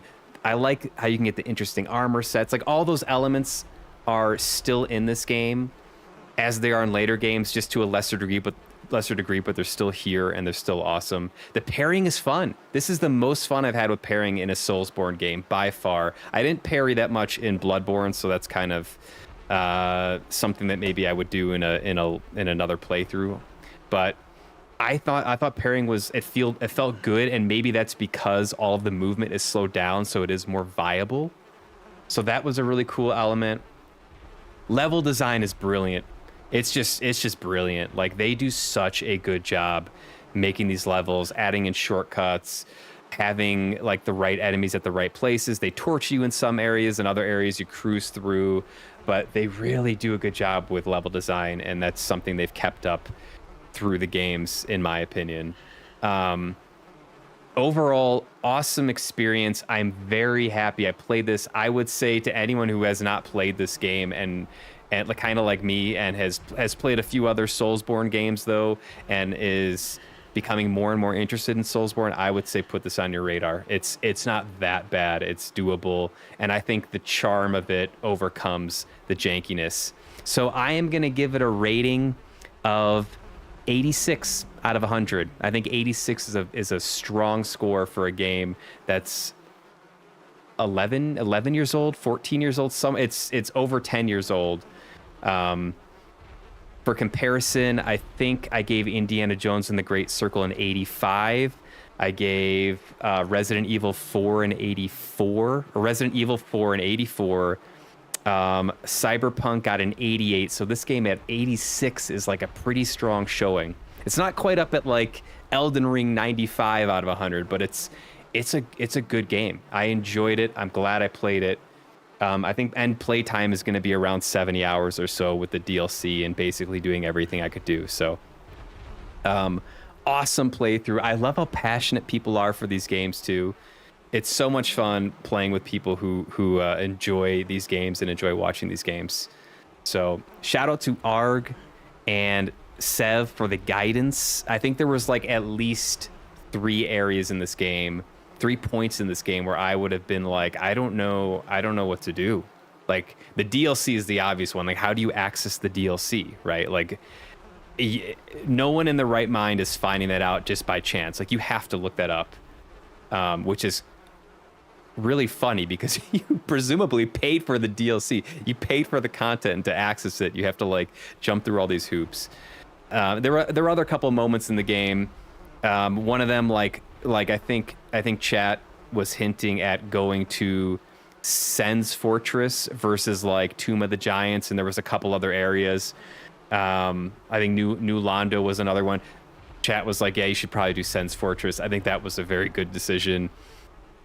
Despite getting my ass kicked by those like snake dudes at the beginning, I think it was ultimately the best way to go. So,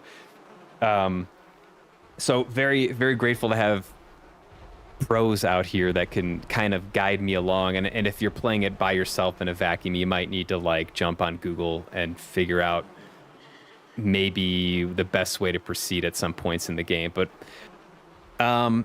that's kind of like, that's what these games are. They do that to you every now and again. They have those like fake, magic walls that you can't tell unless you run into them. It's just kind of what FromSoft does. It's not my favorite part of their games, but it is a part of their games. And you live and learn, and you deal with all the shit they throw at you.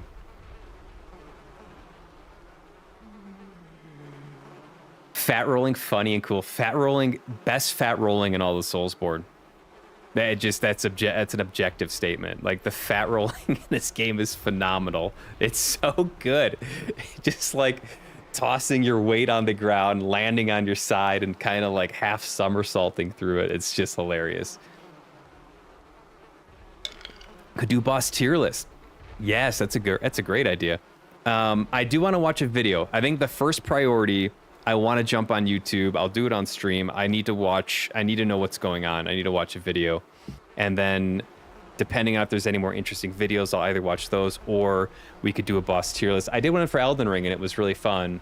And it would be fun to kind of revisit some of the bosses that I'm sure I forgot about. Spoiler, you can KO Gwyn in 3 hits if you parry him. I was wondering if you could parry him. So maybe another critique of this game, not a critique, but just something that was at times frustrating was that you couldn't always determine if you could parry until you tried it. It was a trial and error system. And if you miss the parry, it could be because your timing was off or because you just cannot parry the move. And so I didn't, it was just like, it was difficult because if I try to parry, I miss. I try to parry again, I miss. I'm probably dead with the enemies or bosses that I'm trying to parry. So as a rule, I just did not parry in any of the boss fights because I assumed you couldn't parry the bosses. But the parry system, like I said, I enjoyed it. I thought it was fun, and it didn't feel too clunky to me. I thought the pacing in this one was really good. That's a great take. I thought the pacing was good as well. I thought it felt fair. I mean, as long as you're going to the right areas and doing like the right things in the right sequence, the pacing was great. There were a couple points when I got really lost, and that could be frustrating. But like I mentioned, chat generally set me straight if I was really going in a wrong direction. I would say save the Tomb of the Giants till the end. You do get that helmet with the light on it, like the sunlight maggot that has a light on it. That would be huge, I imagine, in Tomb of the Giants. I wouldn't go in there unless I was like pretty confident I was gonna 2 or 3 hit the big skeletons in there, because that area sucks. Painting, one of my fave parts. That was a great part. Yeah. with like kind of a weird boss fight. Like not an actual boss fight. Doesn't need to be a boss fight, but it is. Yeah, so like I wouldn't have known probably that you could come back to this area. I think Arg pointed me in that direction, that you can go up in the nest and come back here. I don't know if I would have known that. That was pretty tricky. But it opened up like a huge part of the game, which is, I simultaneously love that they do that in these games and also kind of hate it. Like they did that in Elden Ring with the whole like frenzy fall thing where you gotta like jump down to the bottom and then you can go to the underground that way, but you don't know you can do it until like, unless someone tells you, or you just keep stumbling around for hours. But it's just part of their games. They should really put a sign to the DLC. I mean, what kind of national park is this? Seriously. You go to this random area and kill this thing, and then you go to this other random area and kill this thing. We need some signs. We need some road maps. We paid for the DLC. But that's just FromSoft for you. Awesome game, 86 out of 100. That's what I'm giving it. I think that's a very, very solid score for a game that's this old. And I think along with that, I have renewed excitement for Dark Souls 2 and Demon's Souls. I think like I was a little bit iffy about playing those, but now I'm pretty confident I'll play Dark Souls 2 in the nearish future. Once I kind of relax after finishing this game. I need some downtime. So, beautiful. I'm getting out of here. I don't think there's anything else I want to do.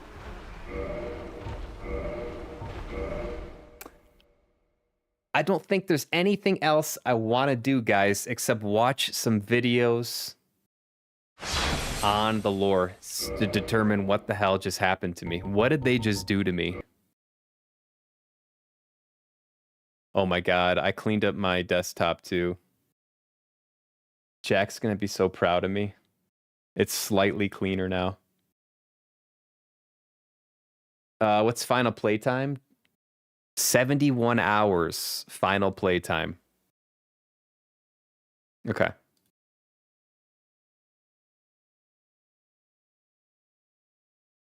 I'm gonna add chat on the screen. So I have my little chat here.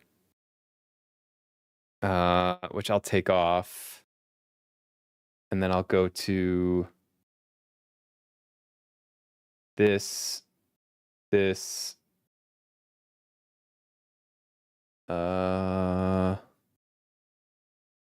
one is it?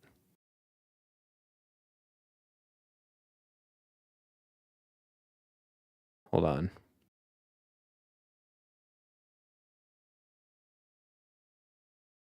Okay, it's this one. Here. Here. Here. Here. Here.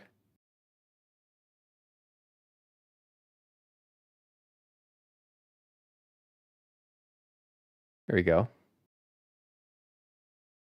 Oops. Okay. 4 more Chrome shortcuts, please. You leave my Chrome shortcuts alone. You leave them alone. All right. Let's do this. Vati Vidya.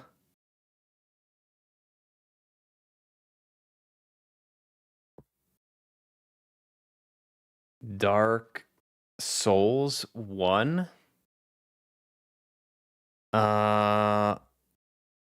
Dark Souls lore explained.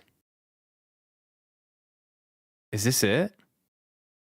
5 years ago. Real Amazon customer reviews, performed by a real serious actor. After you finish a Souls game, you have questions. Oh, we got questions. Is this the right one? Let me double check here. Why do they call him Big Hat Logan? Who is the chosen undead? Is there a world outside Lordran? Where the Lords, Everlasting Dragon, Age of Fire, Undead Curse. What is the meaning of each ending?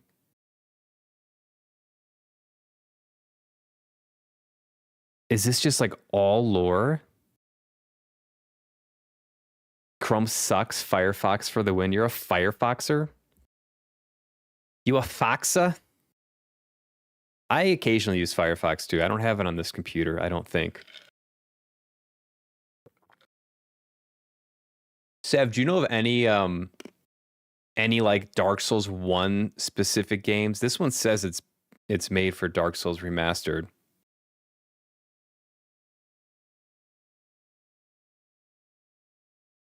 This one might be it. Let me also see what he's got here. Dark Souls lore. Dark Souls 1 story retrospective. This could be it. Dark Souls 1. Oh, it's not Vati though. I gotta do my boy. I need that. Let's start by talking about I need that sweet British accent. That bassy British accent.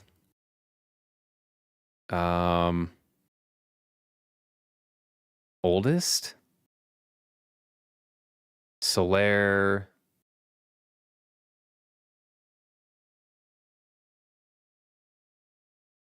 Wow, he was making these like when not even before Dark Souls 2 was out. Crazy. Crazy. Been using Opera since before Opera GX. Opera GX is goated. He's Australian? Oh shit. I'm sorry, Australia. I hear like upper middle class Britain in that accent.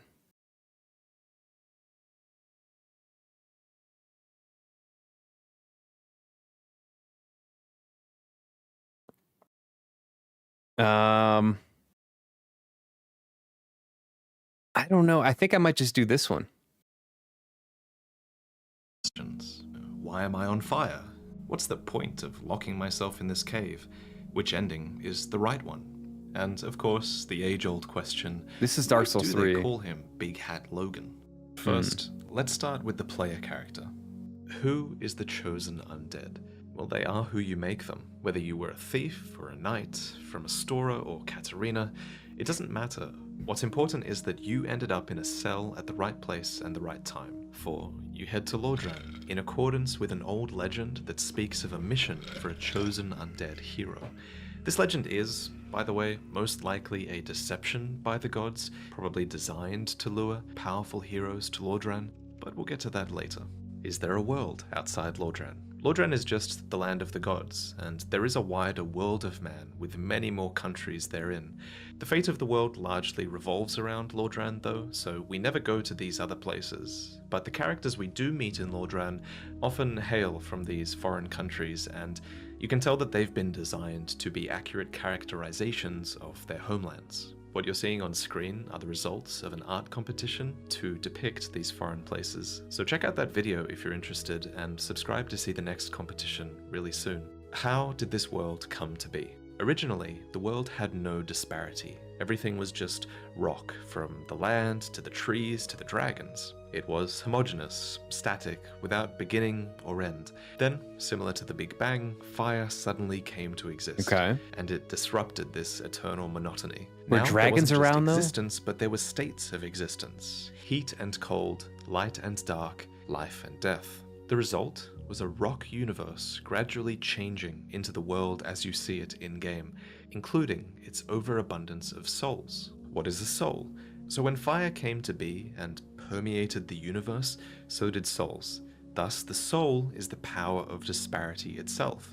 They are the means by which the first flame changed the universe, and paradoxically, they are both the fuel and the byproduct of that fire. Similar to in Demon Souls, a soul gives you clarity, allowing you to think, but also life, allowing you to be. And just as there are all kinds of life, there are all kinds of souls of various shapes, sizes, and magical affinities. Many bosses are these special beings with special souls, and the most powerful beings are the lords, bearing lord souls. Who are the lords, and what is a lord soul? The 4 lords are the first kings. They were all attracted to the first flame, having only ever known darkness before coming upon it. Each one discovered this massive concentration of Disparity's power near the flame, which they then used to establish a kingdom under their rule. Thus, these massive souls are called Lord Souls. Of these 4 souls, Karth tells us that the pygmy found the Dark Soul, and it follows that the other Lord Souls all aligned with the other aspects of Disparity. So in contrast, Gwyn found the Light Soul, Nito found the Death Soul, Okay. and the Witch of Izalith found the Life Soul. These souls came to define them, and they would soon ally together to challenge the Everlasting Dragons. What is an Everlasting Yeah. Dragon? Were they So around? they're a part of the original race of dragons that predate life itself. Okay. Much like there are wyverns and worms, there are also ancient dragons, or archdragons as later games coin it. Their race is the progenitor to all other dragon subspecies, and these are subspecies that adapted really well to a new world and new environments. You still face some archdragons in-game, but these archdragons never are the Midir. original generation of archdragons that actually predate fire. The ancient dragons are commonly described as everlasting, thanks to their stone scales of undeath granting them immortality. However, when Gwyn learned that his bolts of lightning could peel apart those scales, the lords used their full might to hunt down the archdragons to nigh extinction, ushering in the Age of Fire. What is the Age of Fire? It's the era you find yourself in. It was sparked when the lords defeated the archdragons, and even as far back as them finding the So it's kind of implied that like the lords were not enemies of each other, and they were kind of like on the same team. And I have no evidence in game that any of the lords, like Nito or the witch or Gwyn, were like opposed to each other. Like there's no sense that there were like warring factions. So that's kind of interesting. You love Midir and Gale spent so much time doing summons, helping people at that time.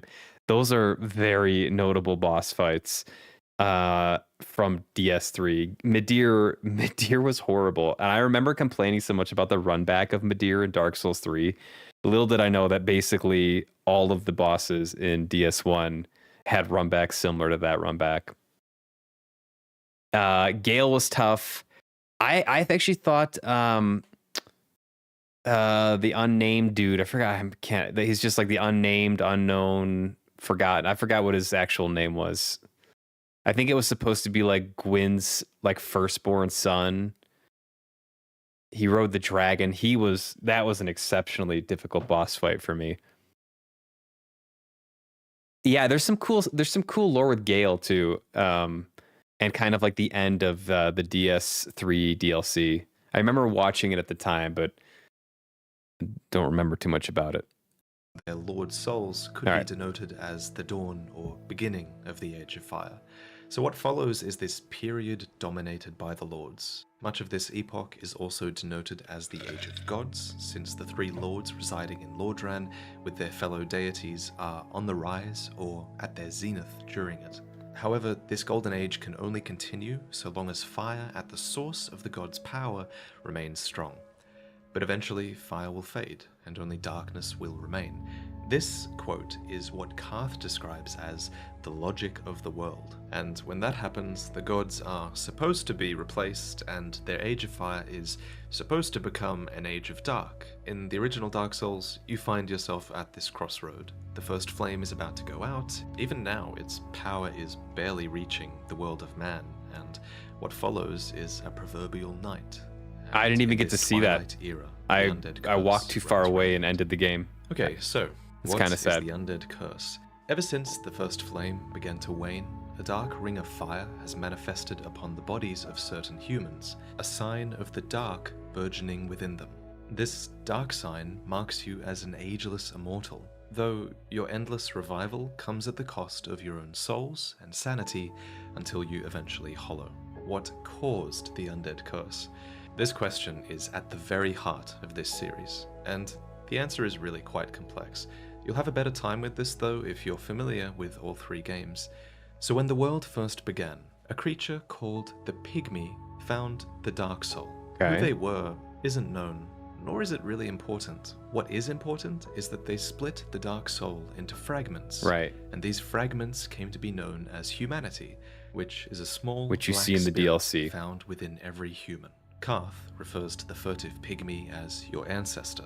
Thus, we are descended from one of the four lords. These games frequently question whether the dark force within humans is a positive or a negative thing. Your adventure through Ulasil in the Artorias of the Abyss DLC is a great example of that. Here, the darkness within man has gone wild. It's endlessly consuming and corrupting the land and the souls of people around it. And yet, there is dialogue here that's supposed to give you pause. I still think on that creature from the abyss that preyed upon me. My faculties were far from lucid, but I quite clearly Excited to sensed see the certain DS2 playthrough. emotions, a I'm wrenching looking forward to nostalgia, it. a lost joy, an Stay object tuned. of obsession, and a sincere hope to reclaim it. Could these thoughts belong to the beast from the abyss? But if that were true, then perhaps it is no beast after all. This same duality Yeah, I is gotta- seen in the I gotta read descriptions about the of dark beast magic, from the which are abyss spells that are often as driven well. by powerful emotions, positive things like love and calm, or negative things like hate and envy. But whether it's positive or negative, Gwyn's pantheon fears the dark, for one day, as we mentioned earlier, their age of fire is going to end, and only dark will remain. This was the logic of the world, until Gwyn committed the first sin, and he shackled the darkness within man. This was a revelation we received in the Ringed City DLC, where the seal of fire around darkness on the dark sign was finally explicitly stated to be a creation of the gods. So for some, like Manus in the first DLC, repression of their humanity causes it to writhe and go mad.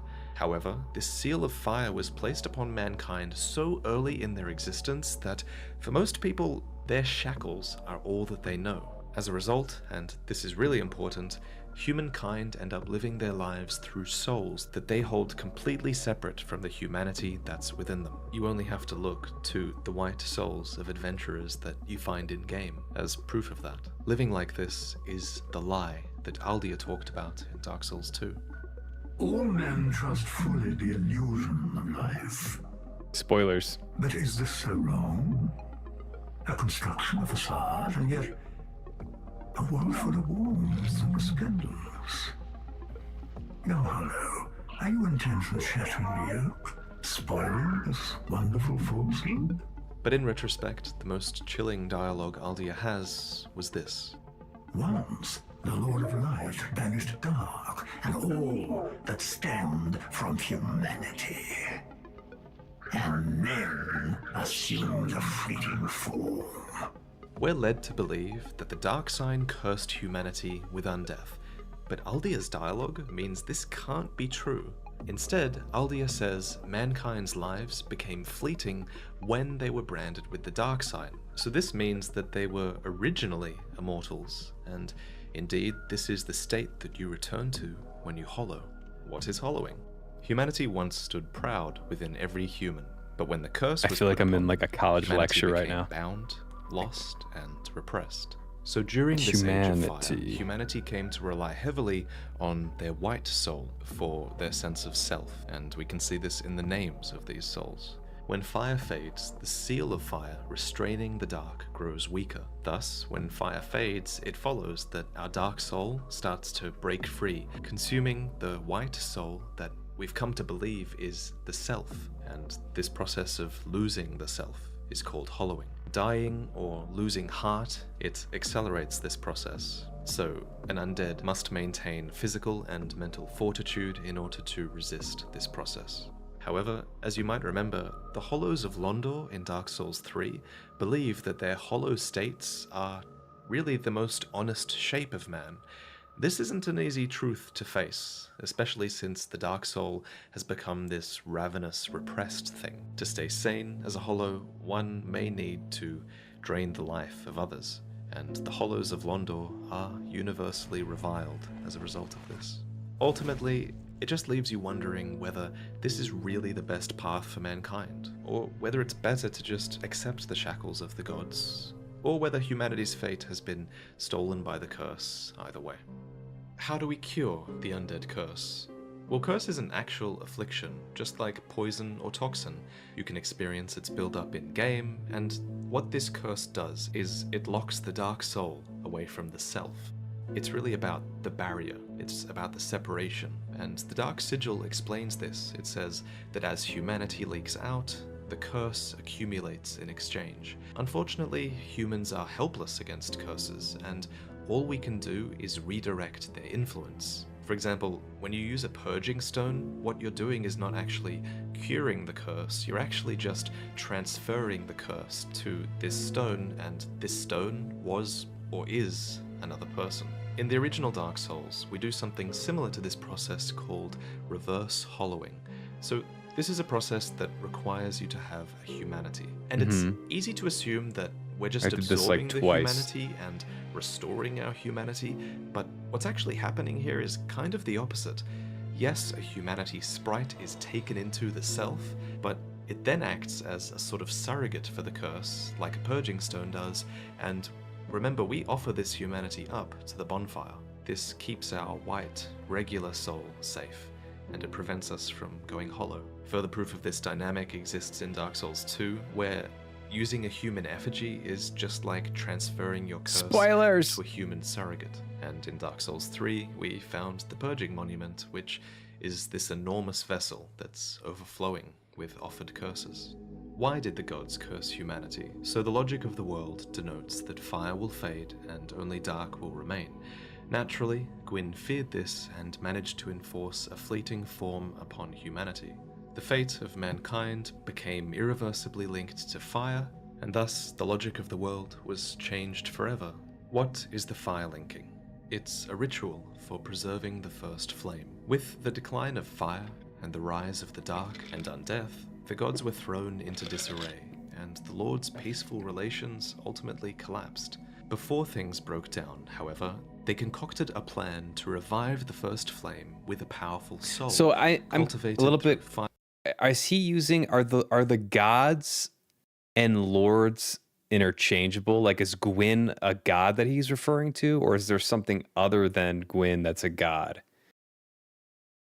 I'm a little unclear on that. Firekeepers and undead bonfires. This soul would link itself to the fire, and the fire would inherit a new fuel. So Gwyn was the first to link the fire, and many others have taken up that role since then. What is a bonfire? It's your safe haven. Undead bonfires are fueled by the bones of your own kind, and they're connected to the first flame as a part of a network through coiled swords. The heat that their flames produce heal our injuries and can be collected in a liquid form called Estus. As for warping, light is tied to time in this series, so you can reason that a bonfire's light allows you to warp across time and space to other bonfires in the network. Bonfires and their firekeepers promote undead reliance upon fire, and they promote fire's reliance upon undead. Thus, the gods are almost certainly behind their creation. As for who went out and placed them in the world, it's hard to say, but it seems like they can be placed anywhere where there are undead bones, since we create one ourselves in Firelink Shrine, and even in early versions of the game, you were supposed to be able to place them yourself. However, it's important to remember that bonfires are primarily that would be wild if you could make your own bonfires. Gameplay can't always be explained away by lore. For example, you might think that all undead respawn at the bonfire just like you do, but they don't. According to the Crestfallen Merchant, what actually happens is that I remember undead that guy. will lay dead for a while and then later rise. It's in Sen's Fortress. What is a firekeeper? They're a woman who acts as the living incarnation of a bonfire in order to preserve its flame. So long as the firekeeper lives, so too does her corresponding bonfire, and vice versa. These women are thus vessels for the countless humanity that is offered to the bonfire, which means that they receive the dark spirits along with the effects of the curse in the transfer. The humanity wriggles beneath their skin, nipping at body and soul, and this causes great pain and horrific scarring, though not at extremities like the head or the hands. The firekeepers bear this suffering so that you can benefit from the bonfire, and it's through them, and by extension the bonfires, that you can strengthen your soul with whatever traits you desire. So be sure to always thank your oh shit. What is wrong with you? What is a god? Well, they're really whatever humans believe deity to be. In most cases, the gods refers to members of Gwyn's pantheon, since they're the most widely worshipped in the world of man. But even those cast out, like Gwyn's firstborn, are still called a war god, simply because some people still worship them as such. However, just being worshipped doesn't mean that you have power. An example of this is Faris, who humans retroactively deified as the goddess of the hunt Evlana in Dark Souls 2. She was just a heroic bowwoman, but her story got twisted over the years. So God is nothing. Oh shit! What did I press? God is nothing more than there's nothing above like Gwyn and the witch and Nito. It's like either them and below them. They're cadre and below them, essentially. I'd listen to this guy rattle off the ingredients of cheese whiz. He needs to be making commercials. Yeah, he's got a good voice. Have you listened to or watched a Vati Vidya before? Vati Vidya? He's great. Until she became a god. People get kind of hung up on the god term because they're trying to define the race of beings that carry power Believe you in the have. series. For most of these characters, I quite like the term They're like my medial, go-to. which is a term proposed by Loki. What are medials? Well, many of the gods' followers and descendants My aren't go-to humans, source gods, or giants, for souls so we kind of have to make up information. a term for these beings. Medials is good. In terms of size, they're often between humans and giants, and these are beings like the daughters of Izalith or Priscilla, and so on. What are the dead? The dead are corpses that decay without the power of life sustaining them. However, some, like skeletons, are often a product of necromancy, and there's evidence that others, like the ghosts of New Londo, become warped by the strong, lingering emotions of the deceased. What is a demon? Anything that can be loosely classified as a monster is called a demon, really. What In most separates cases, them? though, demons refers to chaos demons who were born of the flame of chaos. Okay. But there are also Titanite demons, and Dark Souls 2 those guys. introduces covetous and smelter demons, as well as Spoilers! a demon song. It's a common argument that a demon in Dark Souls is a chimeric creature bearing the traits of multiple animals, but this isn't a given. What could be called crow demons are actually called crowmen or corvians. There are also snake men, maggot men, and lion men, all of whom are never called demons. Like with gods, the term is somewhat arbitrary. Basically, a demon is whatever humans would consider to be a monster. What is chaos? So it's Chaos ill-defined. is the nature of fire and life. Life is rooted in the soul. The soul is a product of fire's disparity. Therefore, life, like disparity, is chaotic. The Witch of Izalith found the Lord Soul that represents this, and she tried creating her own fire of life to match that of the first flame. Unfortunately, this sparked a flame of chaos, which creates and transforms new, often grotesque forms of life. These became known as the Chaos Demons, and they threatened Gwyn's rule. So you'll notice that they're stamped out at every turn in all chapters of this series. The Witch of Izalith's... I think very interestingly, we did not see the Witch of Izalith in this game. We fought the Bed of Chaos. I think there's a distinction between the Bed of Chaos and the Witch of Izalith. So I wonder if maybe you see the witch in DS2? Did they just say lying men in the misogyny? This isn't the most PC game. Were you here? You were here during the KCD2 run. The KCD2 stream is the only appropriate time to use the word wench, I believe. It's okay to use if you're talking in the context of KCD2. DS2 is a completely different universe. DS1 and DS3 are related, but 2 is not? No way. That's true? Okay, I didn't know that. Yearning for flame became the basis for pyromancy. Okay, but you probably won't see the witch then. Strongest surviving legacies. What is pyromancy? Pyromancy is a physical form of magic. Pyromancers carry That's why so many haters. Oh, they went too far off the path for people. Stretching all the way back Interesting. to the witch and her daughters deriving the art from chaos and sharing that with the humans.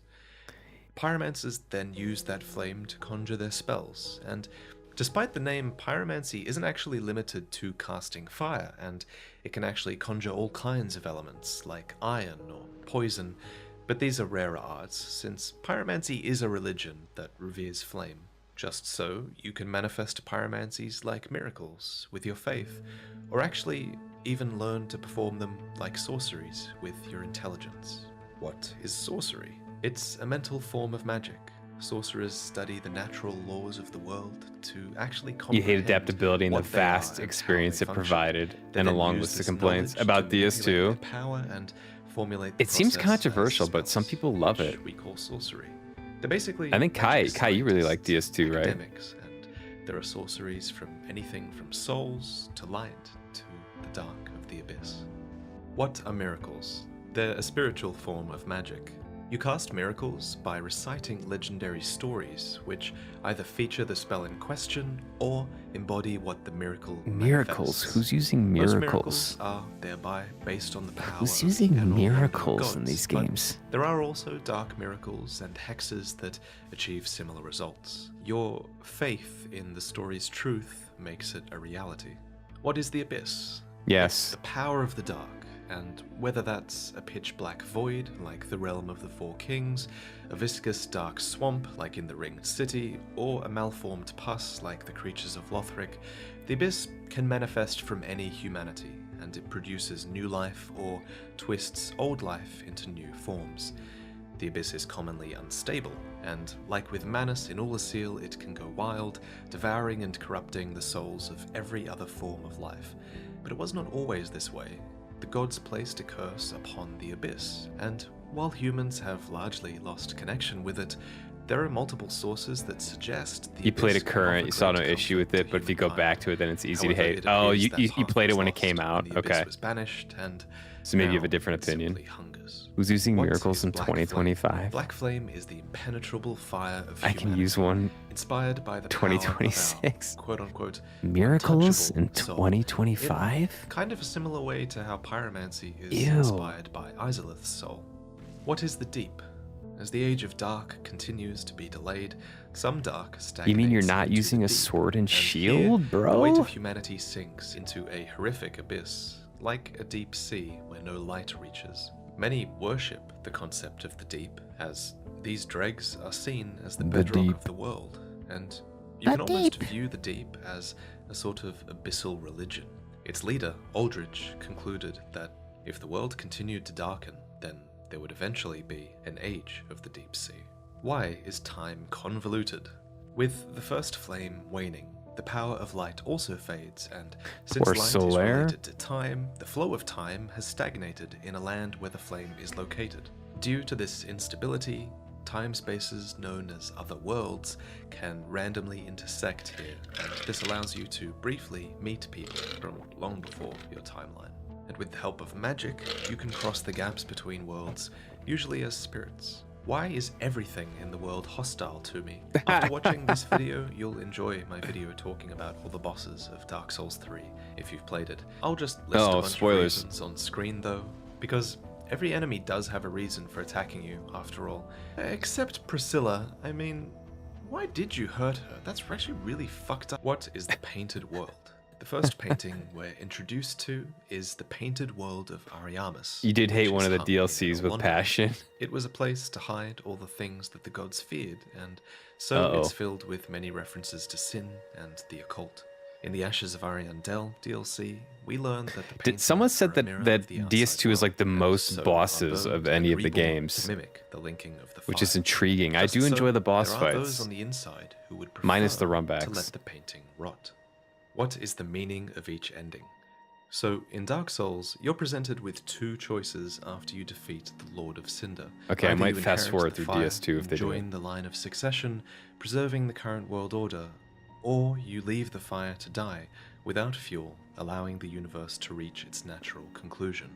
By becoming a Lord of Cinder, you Yeah, sacrifice natural yourself to restore the natural light. By conclusion. becoming a That's Dark why we did Lord, it. you choose to lead mankind into a new dark age with an uncertain future. In Dark Souls 2, fire still wanes while the curse still flourishes. You assume a throne inside one of the but in the tumult that followed, despite the I'll skip this too. you are dead bear the either, and so you became ash, devoid of your colds, and the world burns up being. Tried, and honestly, they have more in common. How's the with series at? No. We don't need to see that. Okay, that answered a little bit. I want more. I want to know like who the hell was like Manus? Like, what is the story of Manus?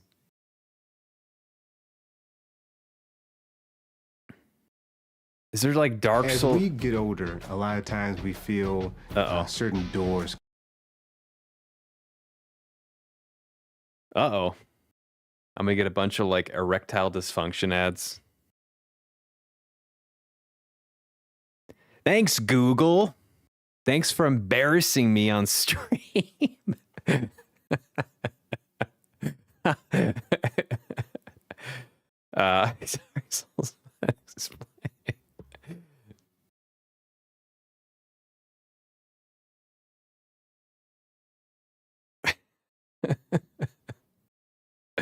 "84 bosses. That's crazy.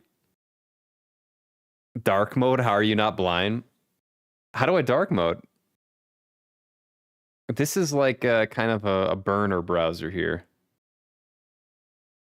Or is it on YouTube? Can you do it through Chrome? Are you guys dying here? You guys burning your retinas out? I don't know how to do it.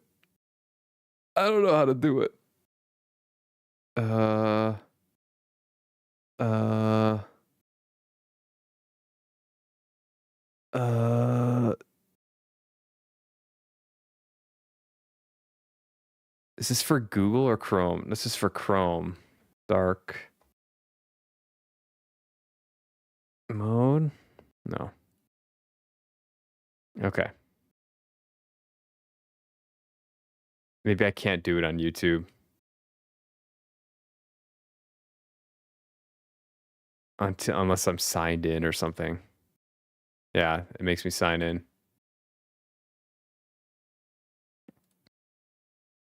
I ain't signing in. Dark Souls 1 story retrospective. Dark Souls explained. Dark Souls story in 5 minutes. Recap of the story so far.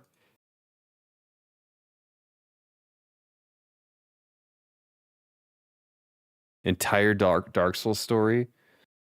You want some of EDS? I'm chock full. Bro, they know our age. They just start bombarding us with all this shit that affects people in our age group. Chock full. I love it. I got one the other day. It was like, if it was for like premature, it was like premature issue. I got like you get an ED, you don't know if you're gonna get an ED ad or if you're getting a premature ad. You know what I'm saying? It's like, I make up your mind, Google. What problem do I have with my genitalia? You gotta pick one of those. You don't get both of those. You gotta pick one.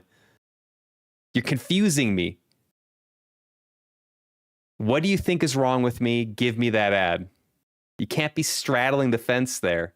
He can't perform or performs too fast. Unbelievable.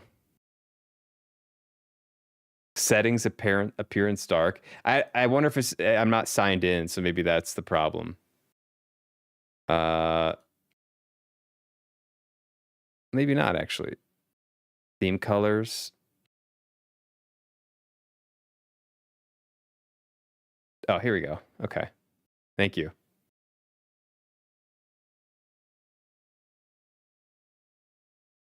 Yeah, it's much better.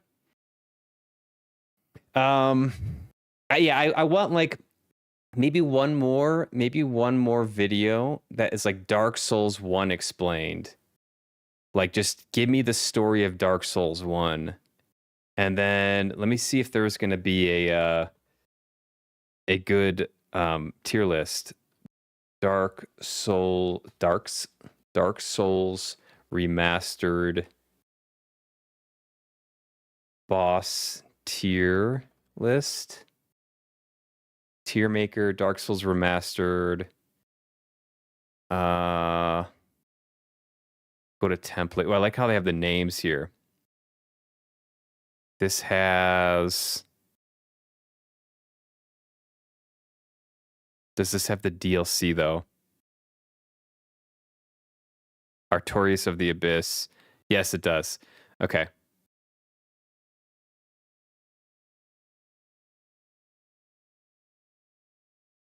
I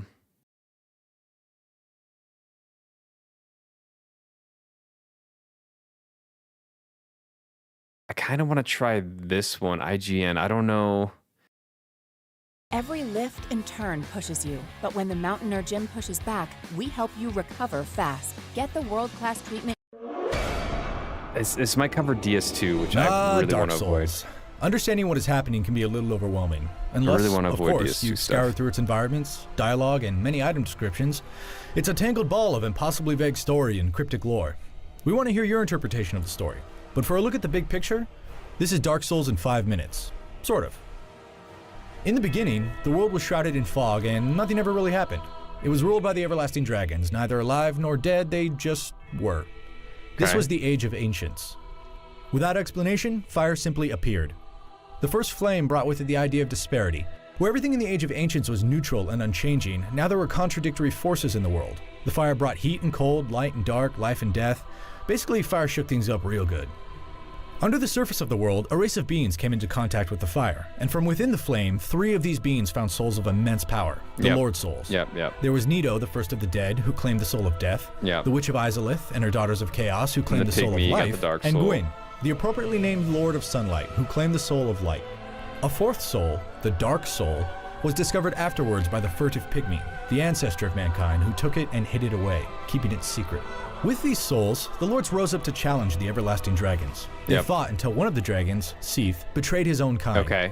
He revealed to the lords the dragon scales were the source of their immortality. With this knowledge, the lords were able to win the war, ending the Age of Ancients and ushering in the Age of Fire. And things were generally pretty good, for a time. The most important rule of the Dark Souls story is every beginning eventually has to have an end. Every fire that's set will eventually burn out, meaning the fire that kicked off the whole shebang starts to fade. As the fire faded, Gwyn witnessed the dwindling of the light. He feared the growing power of humanity, the descendants of the Dark Soul. He feared the Age of Darkness, and the prophesied Dark Lord who would be born among them. So he chose to break the natural progression of things. Rather than let the flame die out, Gwyn sacrificed himself to rekindle it, thus extending his Age of Fire. This took a terrible toll on humanity, and likely brought about the undead curse. The curse afflicted the dead with the dark sign, the burning mark that implies they're doomed to eventually go hollow, turning into mindless, wandering husks. And that's where you come in. In the original Dark Souls, the cycle is ending again. The fire is dwindling, and you're the chosen undead. You must fight your way through the shriveled husk of Gwyn's kingdom of Lordran, killing hollowed undead, Gwyn's army of knights, and hideous beasts and demons by the score.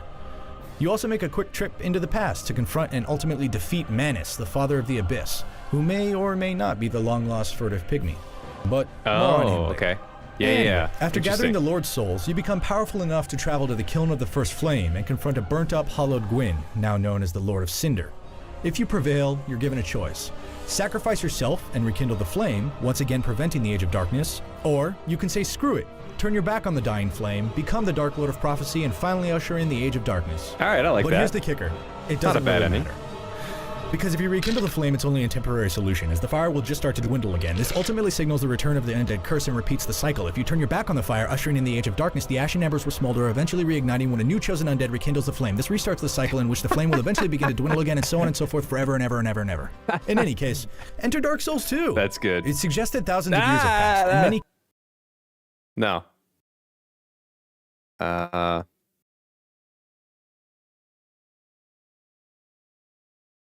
Okay, that might be all I can... Okay.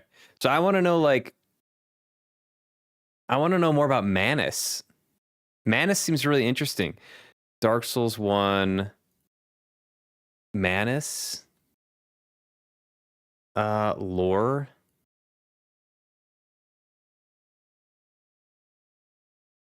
Like, what the hell... Or who the hell is Manus?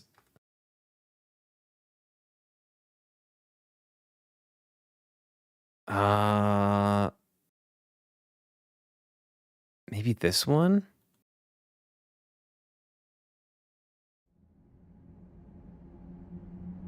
All right, I got to take a pee real quick. I think Manus seems like it could be an interesting character because the Abyss is like, it's a pretty big thing in Dark Souls 1 and Dark Souls 3. So who's the father of the Abyss? Like, what is it? Who could that possibly be? More on that in a bit. I got to pee. I'll be back in like just a little while, 90 seconds or so.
Manus.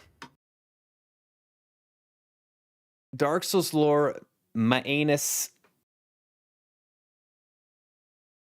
Father of the Abyss. If he's the father, who's the grandfather?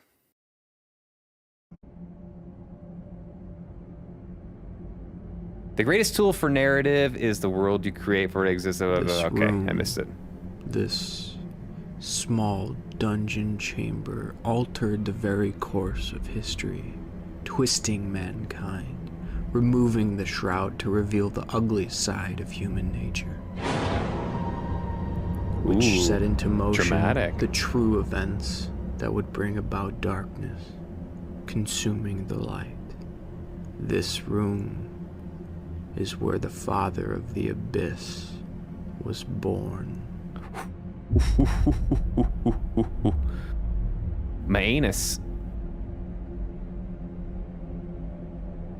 The Age of Fire is dwindling, and the Witch of Izalith has been mutated by chaos in her misguided attempt to recreate the power of the first flame. Oh, was that the Witch of Izalith? Hope is fading top of the alongside roots? the Age of Fire. All avenues to reinvigorate the flame have been exhausted.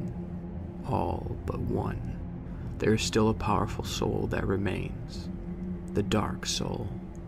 Believed to be buried in the ancient human city, Oolacile. Oolacile has brought the abyss upon itself, fooled by that toothy serpent. They upturned the grave of primeval man. What could they have been thinking? A primordial serpent would be the first to convince the people of Oolacile to open the grave of primeval man. Likely initiated by Koth with the hopes of setting in motion the prophecy of the Dark Lord. Or was it Frampt, attempting to harvest the power I never of the met a Koth. Is Koth in a different game? I only met Frampt, I Dark believe. Soul in a desperate act to satiate the Firelink? It matters not which serpent unleashed Manus' wrath. Ultimately, the outcome would benefit neither. Manus' lust spewed forth darkness, further endangering the already fleeting Age of Fire. They're brothers, and his same rage game? corrupted humans I by didn't driving meet humanity Kath. wild with mutation, perverting the prophecy of the Dark Lord in the process. But before Manus You was might have the mistaken them harbinger for the of same one. abyss, Oh, are they in the he same was area? simply a man. Okay, that's possible. A man who rested in peace, but convinced of the powers to be extracted from primeval. Why does the voice sound like creepypasta? I feel like he's ginning up the drama a little bit. He's really leaning into the drama. I'm gonna let him cook. Oh man, the sorcerers uprooted their ancestor, placing Manus deep within Depends Oolacile, on the path you take to what brother you get. Oh, okay. This would become a treacherous place Manus wishes he could wipe from his memory. The tortures he endured here are unspeakable. Torments of both a mental and physical nature. Manus was assaulted, Mental often to death, and physical. but a bonfire was nature. created for Manus' cell, making it easy to continue torture immediately after his body had expired. And when his body could withstand no more, the attack on his mind would begin. Oolacile's sorcerer's magic is manipulative and illusionary in place of combative. With most heinous trickery, the wicked chameleons created false images, twisting Manus' perception of reality, pushing his mind to the brink. Ah! Manus was tethered to reality by the smallest of threads. He had retained a pendant, a sentiment of a time when he I found could that remember love. in game. The pendant and the memories it aroused brought him the faintest of joys. In the seldom moments of solitude, Or free was of that a different torture, pendant? Maybe it's a different pendant. Manus would think of his lost joy and fantasize of escape. But the memories wash away as hopelessness overwhelms him, causing Manus to strike the wall of his prison. Again. If you don't send this video to Fi, and what was once a moment of frustrating defeat turns into the delusion of hope. on your door with Attempt to escape. He prays his will alone is powerful enough to crumble the wall. Boomer emails. Manus swings until his arm can no longer move. He swings until pain is all that is left. Each day Manus tries and fails to escape, and each day the sorcerers return. But similar to any other day, in the midst of the blood and the suffering, one sorcerer notices the pendant, buried in soot and dirt in a pathetic attempt of concealment. It is a locket of sorts, of magical origin, able to manifest memories. But this is no place for nostalgia. Only torment can be found in these walls. With the pendant gone, something changed within Manus. He resents his kin, his humanity. And little by little, the foul people of Oolacile were altering as well. For Manus was a primeval human, and all parties were unaware of his great influence over humanity. Manus' influence. He's trying to be a storyteller. Don't hate. Powerful, it was beginning to I think it's fun to laugh at it, but like It's decent. It's a to put all this together. I respect creators. I know it's not easy to make shit because everyone judges you. So kudos to creators of all types. And there's some good lore in this. So despite the maybe over dramatization of it, it's got some good info. What's up, Raven?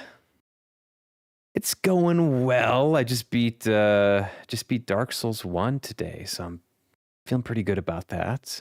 And I'm trying to fill in many gaps in my lore understanding of the game. So that's kind of what's going on now. Hope you had a good weekend, by the way. Cornball.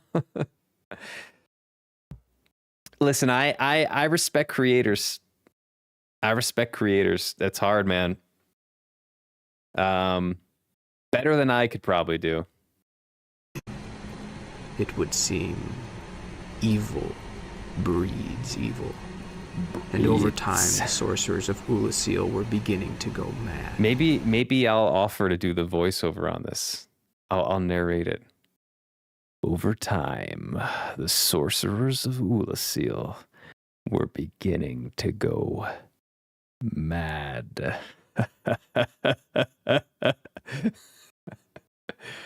He's got I need 50-50 split though on the profits of the video. 50-50 split.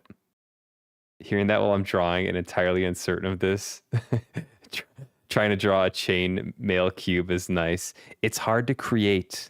It's easy to laugh and make fun of. It's hard to create. So I stand with creators. I also will make fun of creators from time to time. It's fair game, but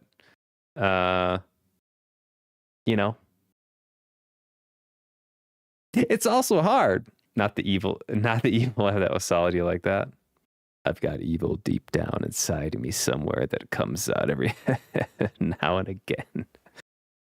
Their magic was altering with their minds, turning dark and physical, characteristic of the torture they had performed on Manus. But for the biggest problem I have with this video is he's saying Manus and not Manus. It's Manus. They're torturing. They're using their sorcery to torture Manus. Manus can only take so much physical torture.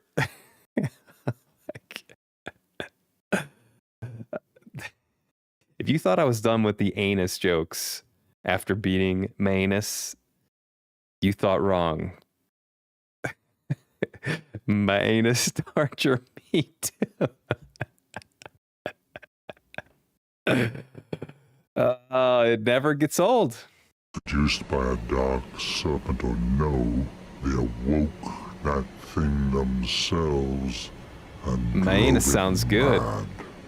One's demise is always one's own making.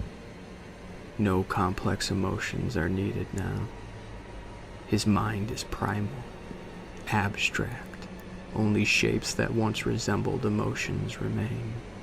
Rage and survival are all that matter, and escape is the route to both. Manus stands in front of the wall one last time and begins to slap the worn flesh of his fists against the grime-covered brick. The sound of cracking is apparent. Whether the sound's origin is bones or the brick is indistinguishable. That was until the wall crumbled in his mad fury, revealing an enormous cavern with a darkness below, an abyss. Did he just YOLO himself into the abyss? The black void was calling to him. Did Manus's hatred create the abyss below? Or was it there all along, feeding on his anguish, transforming him, preparing him for this moment? If you go through the crack down into the abyss, you'll find Manus.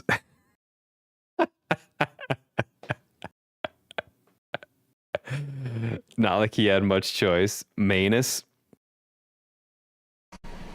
You gotta go into the abyss sometimes. Back to the prison that once held him, now torn asunder, recognizing then what the chamber truly was. A cocoon, a shell to contain his struggle, his strength, his metamorphosis. Blind to any other alternative, he moves toward the abyss. Manus did not choose this path. He was forced down into the darkness. Humans. What vile creatures.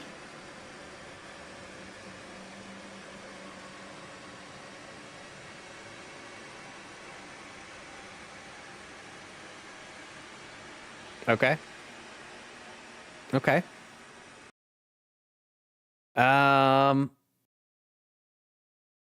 Let's go back. I'm gonna see if there's any more. He does like Prepare to Cry, Vati Vidya, and I want to see if yeah, he's got like Legend of Artorias playlist, Prepare to Cry. Let's see if he's got maybe one or two Prepare to Cries. Oh, I don't want to go see the playlist. I don't want to see how.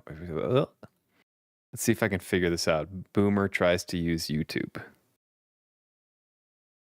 Boomer tries to use YouTube. Go to the earliest one. So we got Legend of Artorias, Knight Artorias cut dialogue, Dark Soul, The Sisters of Chaos, Siegmeyer. Ooh, these are good ones. Prepare to Sigh. The Pendant. This is relating to Manus? The Way of Light. Okay, maybe I'll do so one of my major regrets is that I accidentally killed Siegmeyer and ended that quest kind of late game. So maybe I'll do this one and see what happens. Was that the gate? He didn't choose this path. The path chose him. That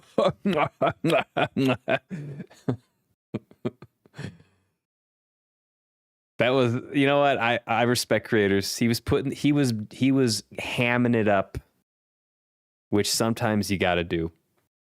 Sometimes got to ham it up. I respect it. Appreciate the video. The old fortress. Was that your doing? Venturing is my life. I'm prepared for the worst. All right, let's see the fate of Siegmeyer that I could not see in my playthrough. This is early Vati too. This is interesting. Have you seen my father? You wouldn't miss him. Tell him that Zugland is on her way. Oh, so just stay put and keep out of trouble. Perish, foul creatures! We can overcome this together. The audio was recorded on a potato, unfortunately. Perhaps this too is the will of Lord Gwyn. You seem to help me at every turn. This Knight of Katarina expresses his deepest gratitude. Now I have no regrets. I shall depart for my final adventure. Wherever you go, may you be safe. You are a true hero, to be sure. Perhaps the time has come. Where's that root system he was running down? I don't remember that root system spiraling down like that. Did I miss that? When an undead loses all hope, they begin to hollow. Recorded on Adia's microphone? Like, actually. On his bravery. His it sounds... to progress and explore is what he sounds much better in his later videos. The name Siegmeyer means victory.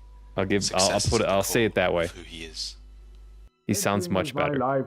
I'm prepared for the worst. With good intentions, the chosen undead save Siegmeyer time and time again. The man learns that he only has to wait for his problems to be solved. So, in helping Siegmeyer, you take everything from him. And an undead who loses everything becomes hollow. I've run flat up against a wall, or a gate, I should say. The thing just won't budge, no matter how long I wait.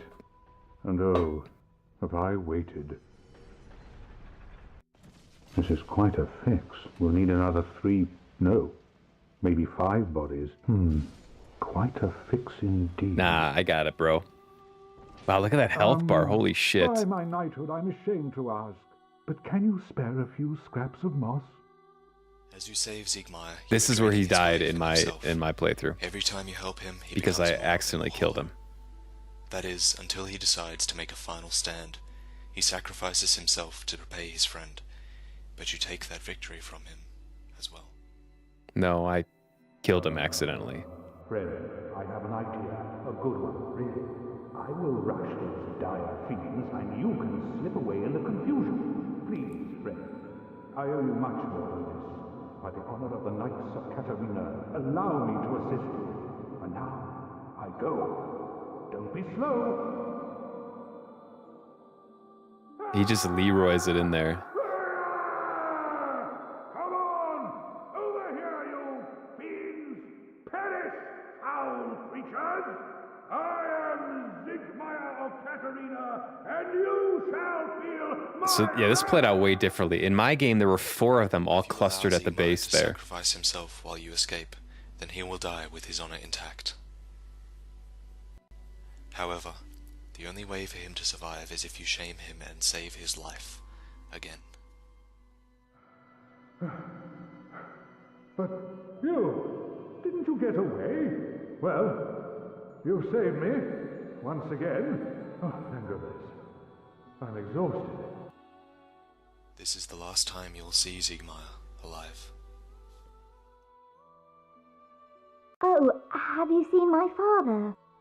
You wouldn't miss him. A suit of armor just like mine. Sieglind is the daughter of Siegmeyer.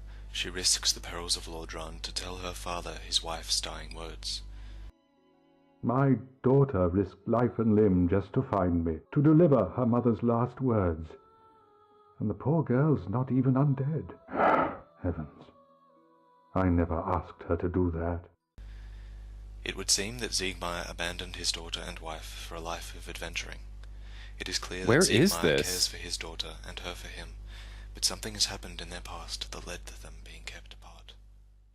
I don't recognize this area. After hearing his wife's dying words from the daughter who risked her life, he goes on his final, reckless adventure. Hollowing is a slow process, with the undead suffering many deaths before they hollow to a point of no return. The name Sieglind means gentle battle.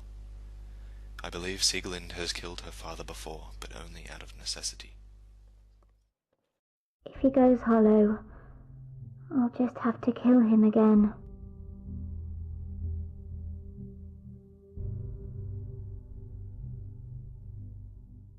Siegmeyer hollows completely at the end. The Reaper. Why is the Reaper there? Yes. Now I see. You are one of the bad ones. Then there's only one thing to do with you. Oh, and you can fight Siglinda? Where's this at even? I don't recognize this area. Is that some Hans Zimmer?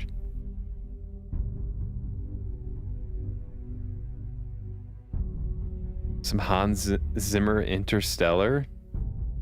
Unbelievable. How can this be? No, it's Inception. Heavens, my dear little Lynn.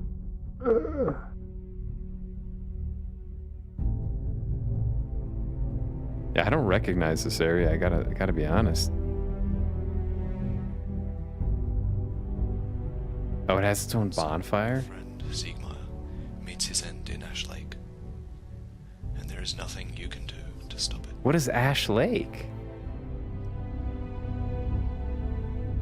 My father, all hollow now, has been subdued.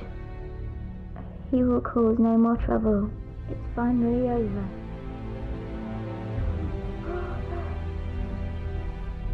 Dear father.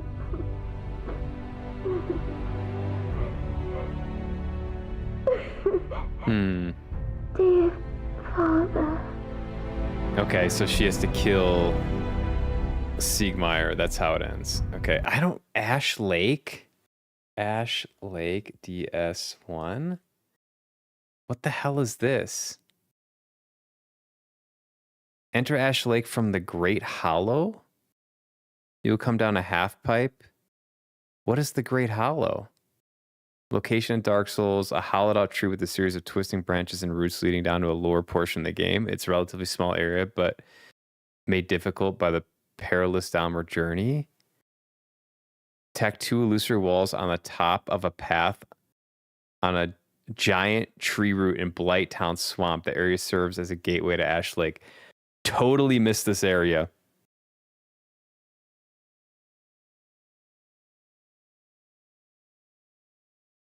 Totally missed this area. Is there a boss here? There's a black Hydra?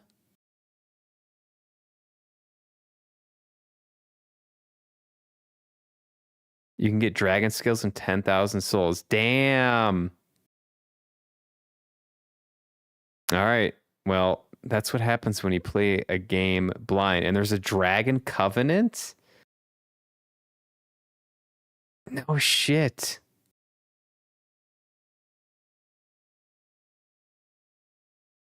I had same issues on my first playthrough. Completely forgot some areas to go back to. Others complete missed. Then got yeeted in a new game plus.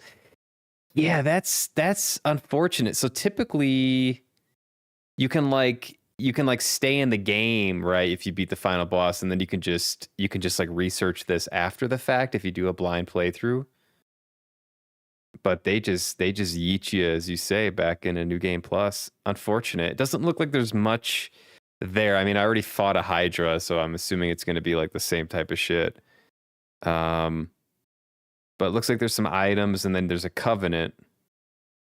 Yeah. Yeah, you ain't ever find that? No. Demon, I totally missed this.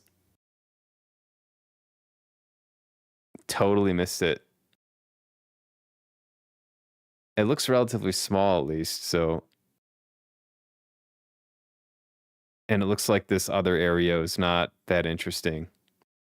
The Great Hollow.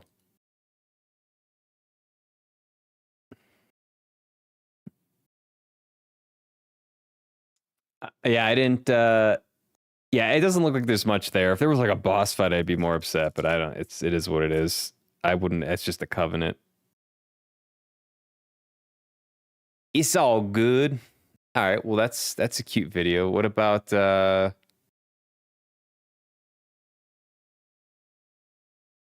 Gwyn in the First Flame? Gwyn in the Dark. Black Iron Tarkus.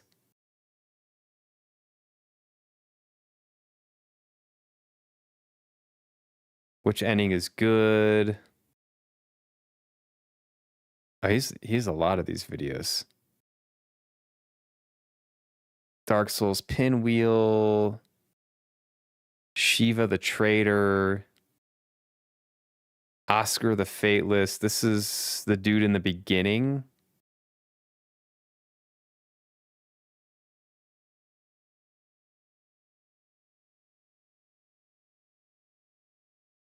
Which one is the one about Artorias and the Knights of Gwyn? Find that one.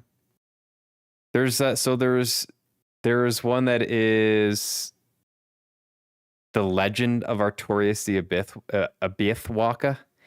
The Abiathwaka. There's that one. I don't know. I don't see a Knights of Gwyn one. The Abiath.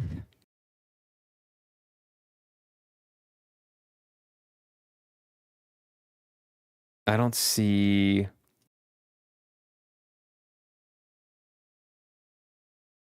I don't see a Knights of Gwyn.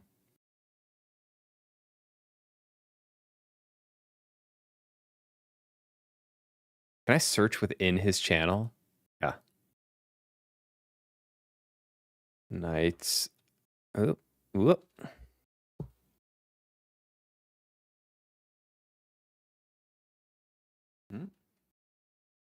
Is that how you spell Gwyn? The Nameless King. That's that bastard from Dark Souls 3. That's not Vati. Oh, it's a different video. Did I spell Gwyn right?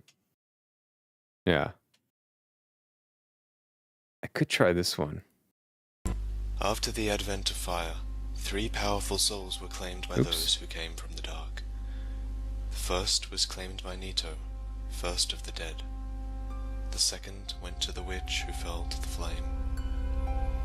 And the last went to Gwyn. You gotta whisper to me, Seb. But there was a 4th soul, discovered afterward and hidden from the lords. You gotta whisper it. The Dark Soul. And so, the first human was furtive, and kept his soul a secret.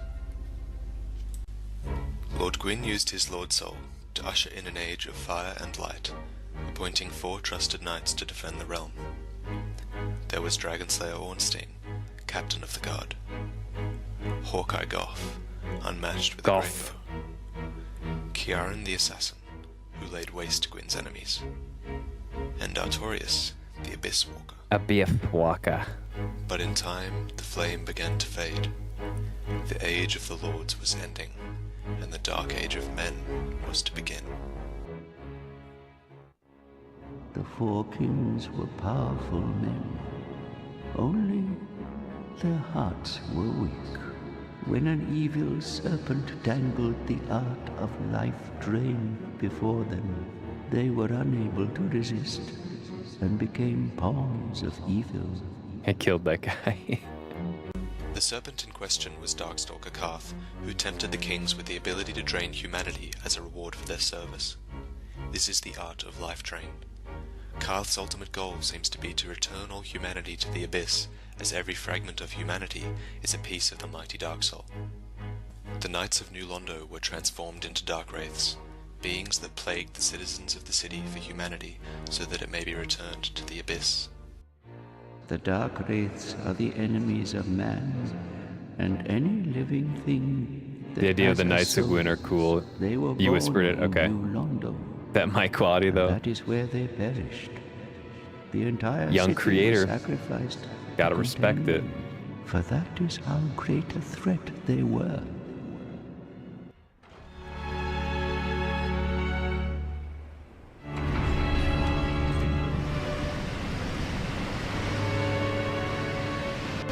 Oh yeah, that's what I'm watching, I think. Seb. It's the one I'm watching. As the first flame continues to fade, and with the darkness looming, the deities of Anor Londo begin to leave the doomed kingdom. Meanwhile, the Abyss breaks out again, this time in Lordvessel. With time running out, Lord Gwyn's final command is for Artorias to halt the inevitable spread of the Abyss, and to rescue Princess Dusk. An old man afraid of the dark, Lord Gwyn kindles the first flame with his own soul, artificially extending his age of fire.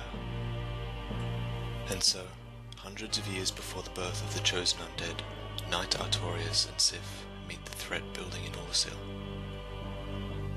However, they do not succeed.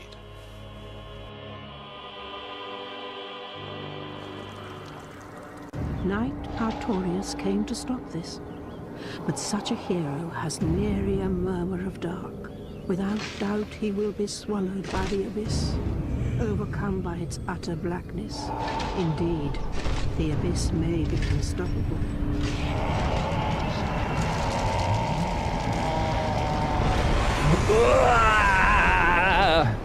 This may strike thine ear as somewhat peculiar, but long ago, in my homeland of Lordvessel, I was beset What is that by a katana? creature from the Abyss. What? I would have perished then, were it not for the great knight Artorias. In truth, I saw little of what transpired, for mine senses were already fled. But even still, there was something about Artorias, a certain balance of the humors that quite perfectly fits. Vati's releasing an Elden Ring lore book. That's awesome. I love that. I bet it's going to be really well done. He does such good content. The one I whispered is different? So, 'tis thou who rescueth The one I sent. This is Vati as well. The final act of Artorias was to This is Vati. He shielded Sif with the power of his great shield, for his arm was broken and he could no longer bear the burden. Soon after, the spread of the abyss was halted and the deeds of a human were accredited to Artorias, the hero who gave his life to repel the abyss. Within this glimpse of the abyss lies a tormented soul, a savior turned demon, hidden from the eyes of his lord and comrades. As if only for his soul to find peace at long last, a warrior came, a hero of a time long distant yet near. The warrior fought against Artorias, severing his bonds with the darkness so that his honor may remain intact. Oh, that one's remastered. I see. Living with Okay. the knowledge that his master saved him with his last uncorrupted breath. Watching him become a husk, only capable of tormented screams. He keeps the ring of Artorias, knowing that many will try to traverse the abyss, and defends his master's grave. Imagine what he is feeling when you come to him years later for the Abyss Walker ring that debilitated his friend. He is trying to protect you. One of you will have to die, because Sif will not give you the covenant of Artorias willingly. Oh, this is a different Maybe in cutscene. death, he can find his friend Artorias. I see.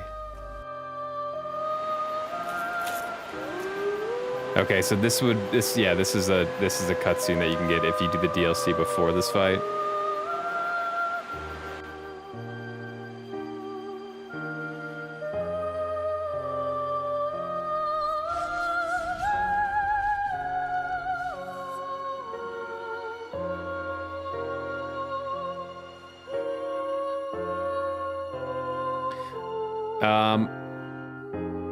Okay. Yeah, the one you sent me is remastered. I don't know what that means. The triple treat box is back.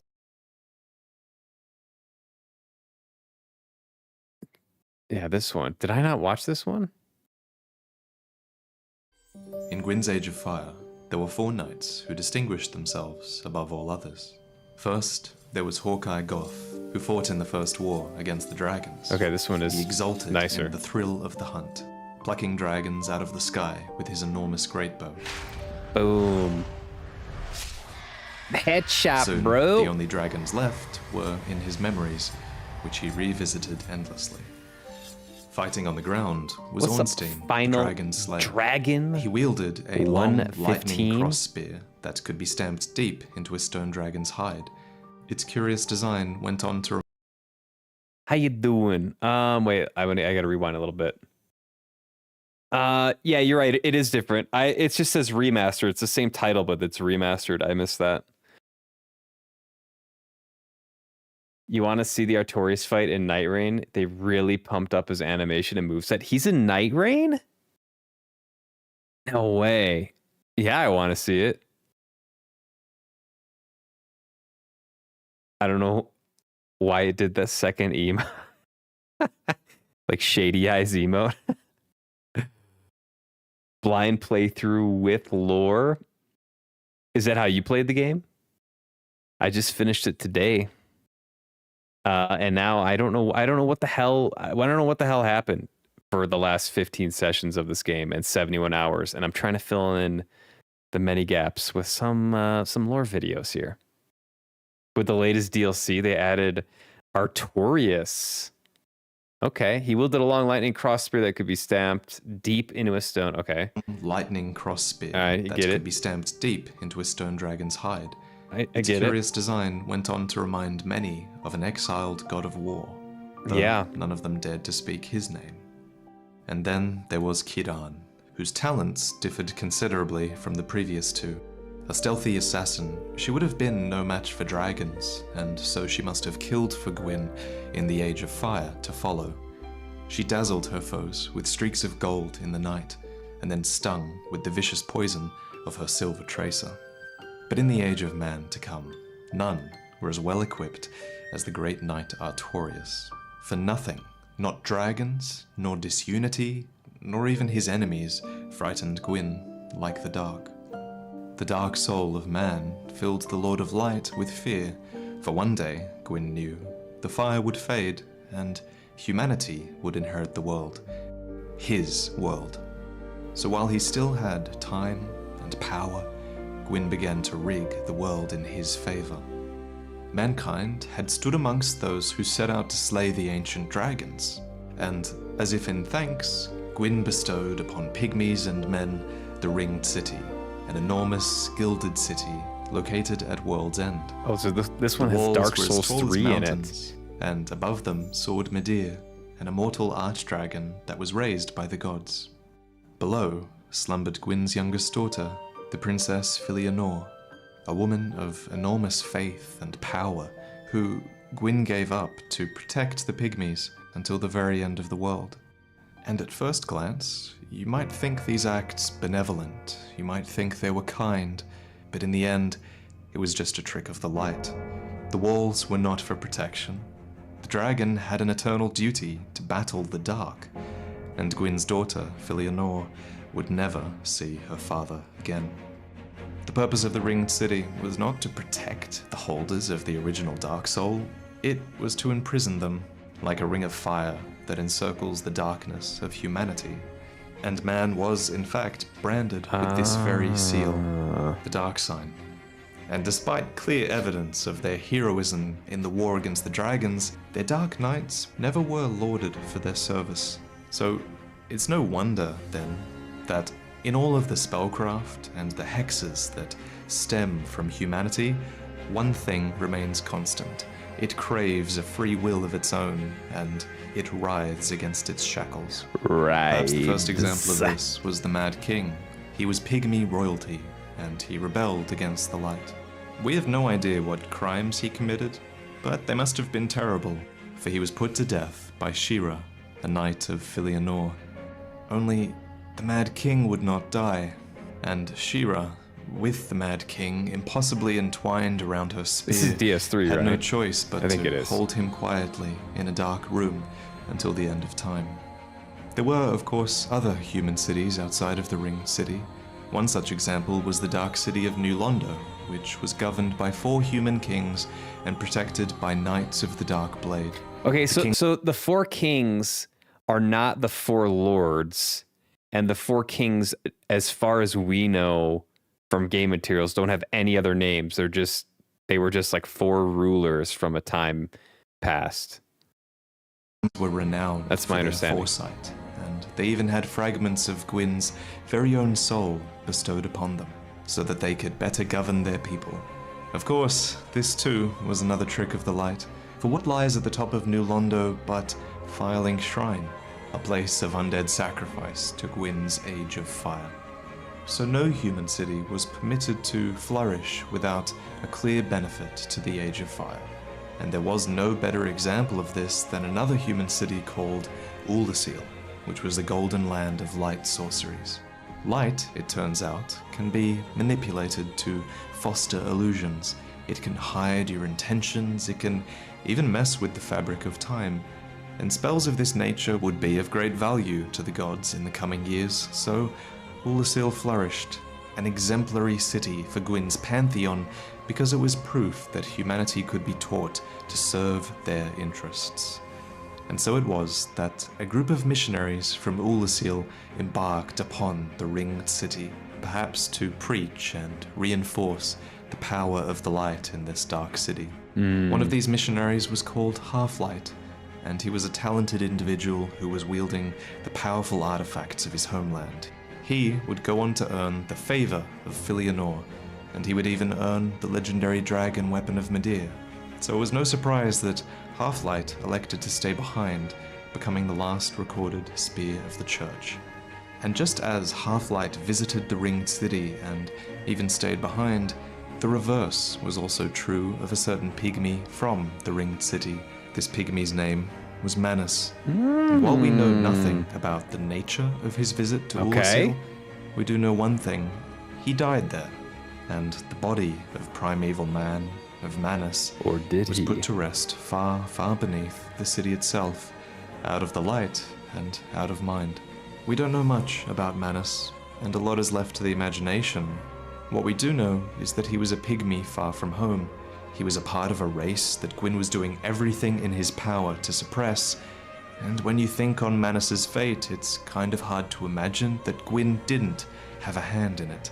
especially since Gwyn had an order of assassins, the Lord's Blades, in his employ. The leader of the Lord's Blades was Kiran, the Hornet. It stated that she laid waste to Gwyn's enemies, and of course, there's no proof that the Lord's Blades actually killed Manus, but you could also argue that that's rather the point of assassins, isn't it? Whatever the case, the tide was turning. Mankind was struggling against the world order, and even New Londo, which was once a haven for undead, had turned into a hideous spawning ground for the Abyss and its dark wraiths. At the heart of this uprising was a serpent named Karth, who swayed the four kings and taught its undead knights how to pillage back their humanity. Some descriptions even say the dark wraiths became the most human of all, but to others, the dark wraiths are the enemies of man and any living thing that has a soul. So as the age of they man made her a crept mace ever closer, user, Kieran? Yet another Knight of Gwyn appeared, perfectly equipped to face it. The Hornet great is a Knight mace Artorias, user? with a greatsword weighted to strike harder against servants of the dark, a great wolf who defined their fighting style, and a covenant with the beasts of the Abyss. Knight Artorias and Sif defiantly faced the worst of mankind.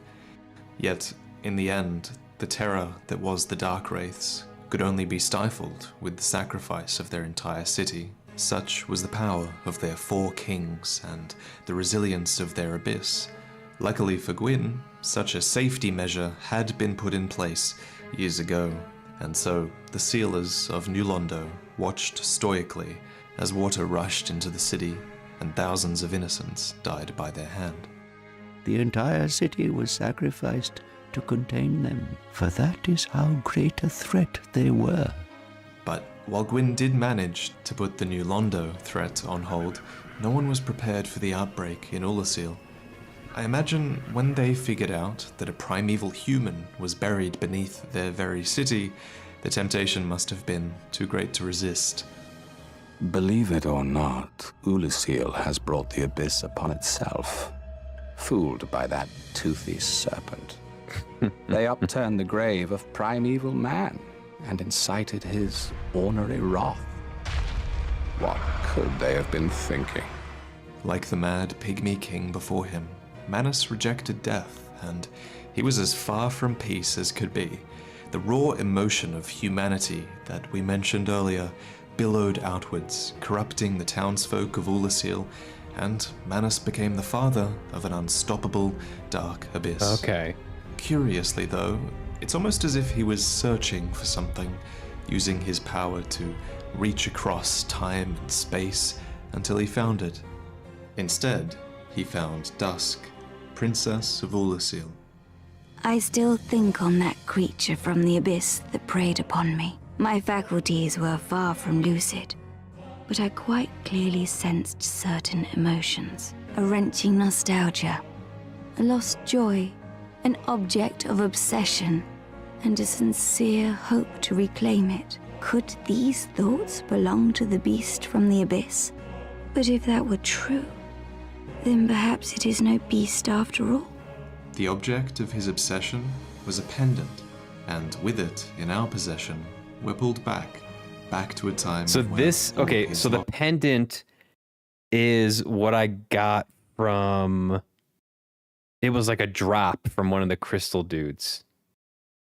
I think it was the crystal dude in the archives. So I think I got the pendant, and then I could go back, and that's when I got grabbed. Okay, starting to come together. Look at this one. From what faraway age hast thou come? Thy scent is very human indeed, but not intolerable. I am Elizabeth, guardian of this sanctuary. Thou shalt see further on, an abyss was begat of the ancient beast, and threatens to swallow the whole of Ulasil. The city is lost, the abyss is spreading, and mankind has succumbed to the worst parts of their nature. When Gwyn heard of Manus and his abyss, Artorias must have been the first one sent to deal with the threat. He was, after all, the best equipped, but fighting dark wraiths is considerably different to the power of primeval man. Artorias is so kind Artorias of a badass, was bested. and was forced to retreat. Beset by the Abyss, the final act of Artorias was to protect his companion. He shielded Sif with the divine power of his great shield. After all, his arm was broken, and he could no longer bear the burden. Then, Artorias himself was overcome. All of you, forgive me, for I have availed you nothing. Knight Artorias came to stop this, but such a hero has nary a murmur of dark. Without doubt he will be swallowed by the abyss, overcome by its utter blackness. Indeed, the abyss may be unstoppable. All was lost, and yet strangely, soon after the spread of the abyss was actually halted, and Princess Dusk of Ulasil miraculously wandered out of the abyss. Artorias' name henceforth passed into legend, the knight who gave his life to disperse the abyss to rescue the Princess of Ulasil. This is a lie, of course. In reality, it is we who rescued the princess, and we fulfilled the legacy of Artorias. Is it possible to get Artorias' armor and wear somewhat it? Peculiar, Did I miss that? But long ago, in my homeland of Ulasil, I was beset by a creature from the abyss. I would have perished then, were it not for the great knight Artorias. In truth, I saw little of what transpired, for mine senses were already fled, but even still, there was something about Artorias, a certain balance of the humors that quite perfectly fits your semblance. Heavens, the humors. Could it be that? With this, Manus' suffering has ended. But Manus wasn't the only corruption of the abyss that we killed in Ulasil. There was also Artorias. The legend of Artorias is a lie. He did not vanquish the father of the abyss. He did not eliminate the dark wraiths of New Londo. The abyss is unstoppable, and yet, eons later, the legend of Artorias would inspire a legion of abyss watchers who continue to rage against the dying of the light. Yes, the abyss is unstoppable, but they fight nonetheless. Even in this state, notice that Artorias continues to seek out and kill corruptions of humanity. He's still in there somewhere, but his legend can only live on with his death.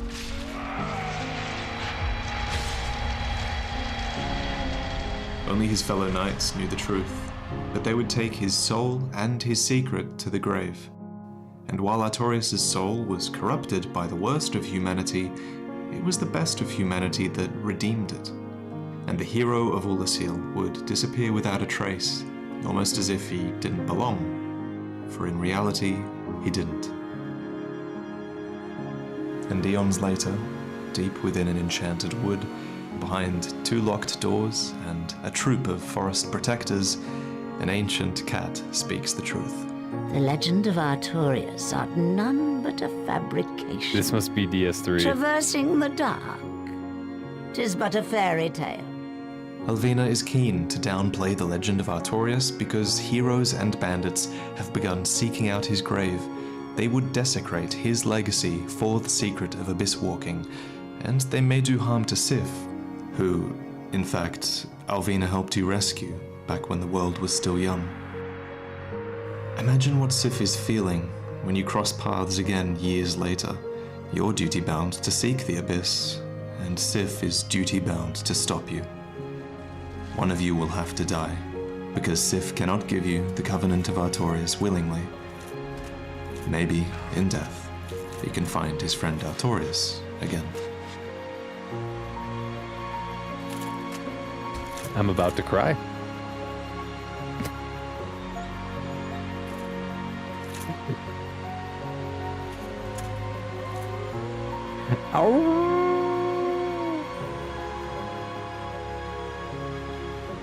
Man, he's improved so much in his storytelling. Bati has. Kudos to him. Very, very good YouTube storyteller.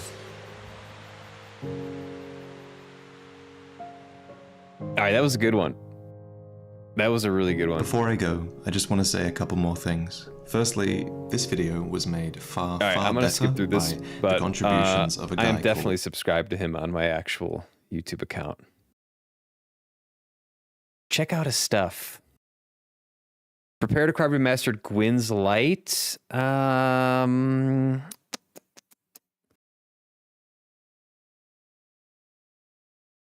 Prepare to Cry Remastered. Let's see if I can search that. Prepare to Cry Remastered. Gwyn's Light, Siegmeyer the Adventurer, Children of Chaos.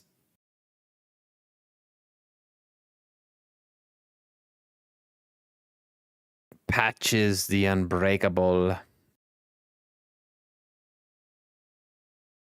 Maybe I'll do Gwyn's Light.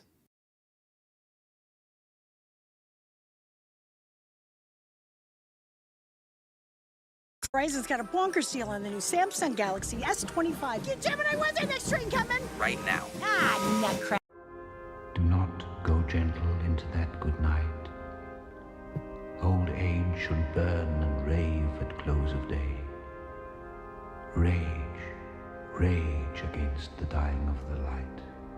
The light meant everything to Gwyn, for before light, he was nothing. Imagine being a nameless member of some primitive congregation, barely scraping by in a harsh, dark world. Then, you come across a most glorious sight, light. And by that light you find a soul. Not just any soul, but the most powerful soul. One that carries with it the power, no, the responsibility to lift your race out of the shadows onto the surface, where the dragons dwell. Gwyn did not win this first war overnight. We forget this, but during the Age of Ancients, there was still time for the lords to rise. Civilizations were built, alliances were forged, loyal knights were appointed, and betrayers were born. For after disparity came creatures that were not born equal. Creatures like Seath, who lived without the immortal stone scales of his brethren. With his mortality came a desperation, an ambition, a jealousy, things the stone dragons never had, and Who's could never that? understand. And so, with their secrets betrayed by the Pale Drake, the dragons' homes were burnt to ash, their scales were pierced by lightning, and their flesh was exposed to disease. The war was won, and Gwyn could have eliminated Seath here, but he chose not to. Instead, he did just the opposite. He granted Seath a piece of his very own soul. He elevated him to the peerage, he granted him dukedom, and also the hand of his daughter, Guinevere, with whom he could sire royal children. Honoring Seath like this ended up costing Gwyn his closest battle compatriot, Havel the Rock, who harbored this deep hatred against the scaleless dragon. Havel is not found in-game, but deep within Anor Londo, behind an illusory wall and protected by a mimic. No, did I miss this? His armaments, alongside No, I the found occult this. weaponry designed to kill a god. From this we can guess that Havel nursed this resentment for Gwyn, though it seems he never acted on it. At this time, after all, Gwyn was surrounded by his entourage of knights, many of them wistfully craving this return to the combat that had once given them purpose. Gwyn would repeat this behavior throughout the Age of Fire, keeping his friends close, and his enemies even closer, for fire was at its peak, and the whole world was charmed by its brilliance. Good men, the last wave by, crying how bright their frail deeds might have danced in the green bay. Rage, rage against the dying of the light. To Nito, Gwyn permitted a quiet domain for all of the deceased, and in return, Nito never did spread death to the gods. Over in Izalith, the witch was tolerated despite spawning her creatures of chaos, but there was a fourth lord, one that I didn't mention when talking about the Dragon Wars, but one who took part in them just the same. The furtive pygmy race and their descendants. The pygmy lords, squirreling away a soul of dark, represented the most significant threat to Gwyn's Age of Fire. So what do you think Gwyn did? Exterminate them? No. Instead, Gwyn indebted them with the greatest gifts of all. While the pygmy lords waited patiently for light to fade, Gwyn twisted their fate. Prop up this tiny race, bathe them in the glory of the light, blind them with its brilliance, give them a crown, a ringed city, his youngest daughter, let them indulge in bounty, and, while they're still weak, raise a dragon to watch over them, seal their dark with fire, and shackle them to mortality. Let them spread across the earth, and forget their heritage, their accomplishments. Let the origins of humanity be buried, out of sight and out of mind. So the pygmies were walled off, safe in a city that exists only at the end of the world. Most of them stayed there forever, happily subservient to their Princess Filianore, whose very slumber was a miracle that was designed to prevent time from passing. Meanwhile, humans, the pygmies' ancestors, had spread to the outside world, and out there, they too warmed themselves by fire. However, unbeknownst to most of them, this ran counter to their true nature. In the dark, there are no shadows, but where fire resides, shadows twist and shrivel. So, some members of the dark did sense that something was wrong, and they began to ram against their shackles. First, a mad king was born to the pygmies, and he was undying, as the dark should be, so he was held in a dark room until the end of time. Later, yet another pygmy lord would go on to spawn an abyss when he was unearthed in Ulyssil. And over time, even mankind turned into monsters. This hollowing process that unfairly became attributed to their darkness instead of the fire that branded them. Though wise men at their end know dark is right, because their words had forked no lightning, they do not go gentle into that good night. Gwyn's favored tool of control was the church, something he had used to great effect already in the Ringed City, and he would use it again now to indoctrinate the people of the wider world. Gwyn the White was their deity of worship, and Lloyd the Grey was at its head, acting as a sort of intermediary between gods and humans.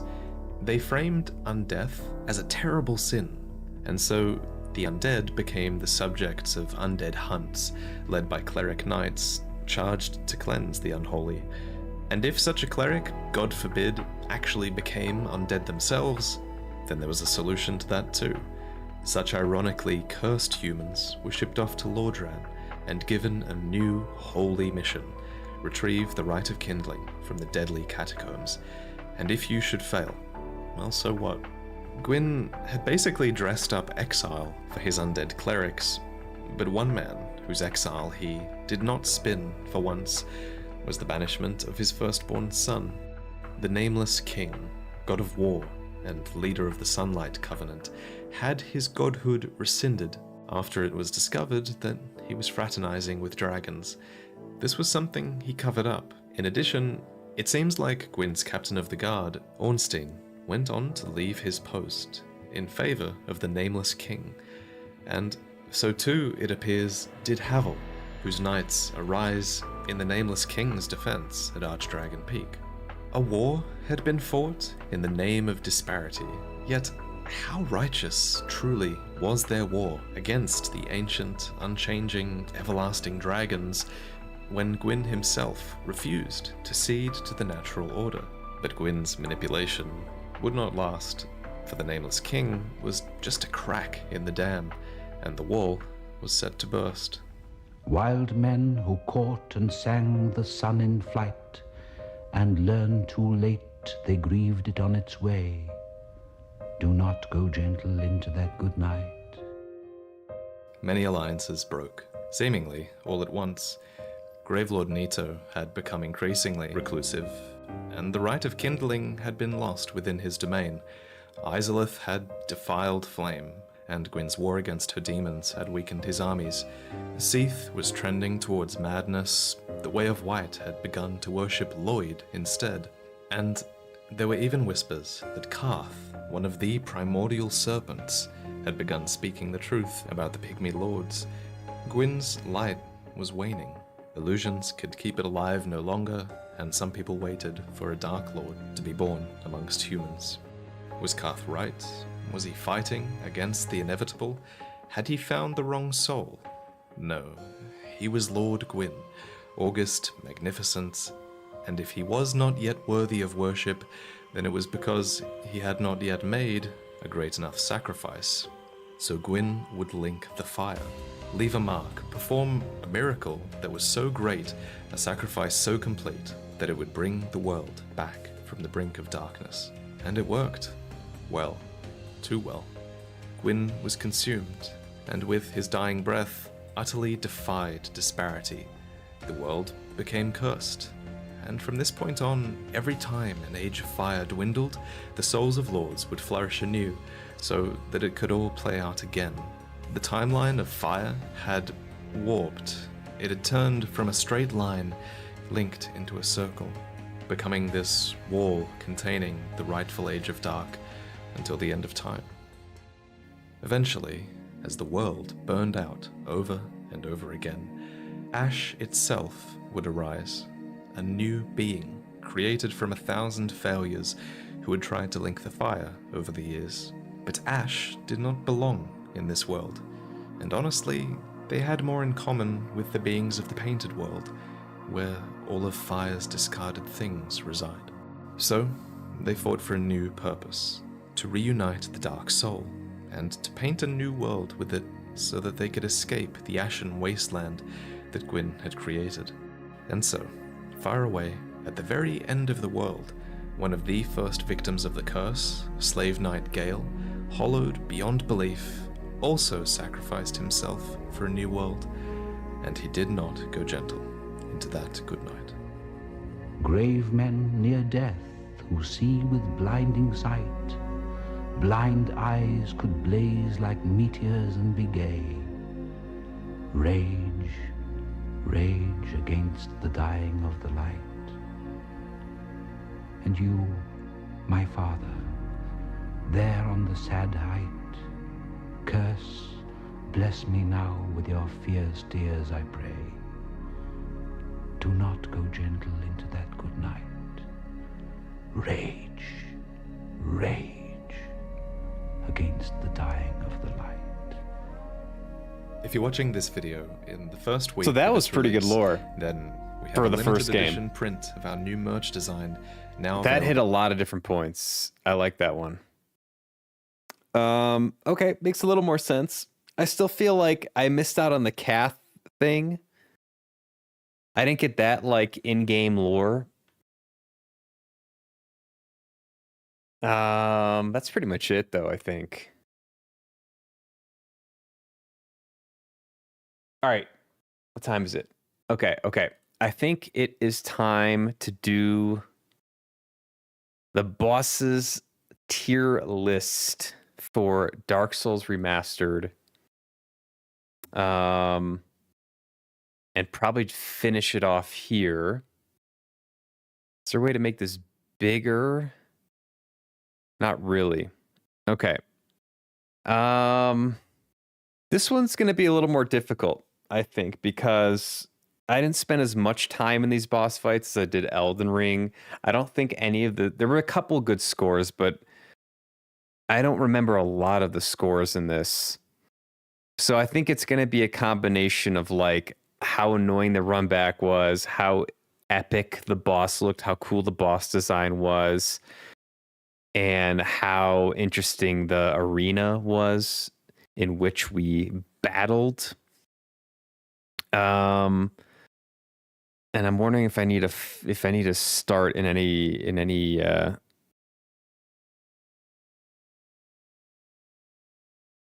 particular. I do like this. Here we go. In any particular spot. Let's go. Let's see. I'll do crossbreed Priscilla. I'm gonna go like D tier. I'm gonna go D tier. I didn't even realize this was really a boss fight. It was like there was no boss bar.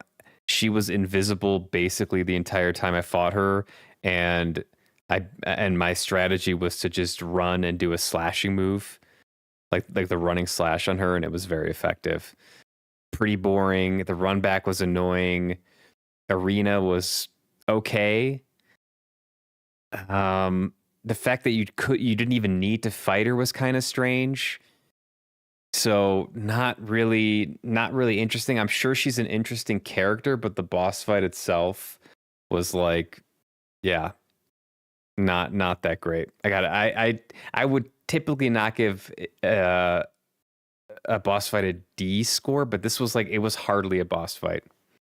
So D for Crossbreed Priscilla.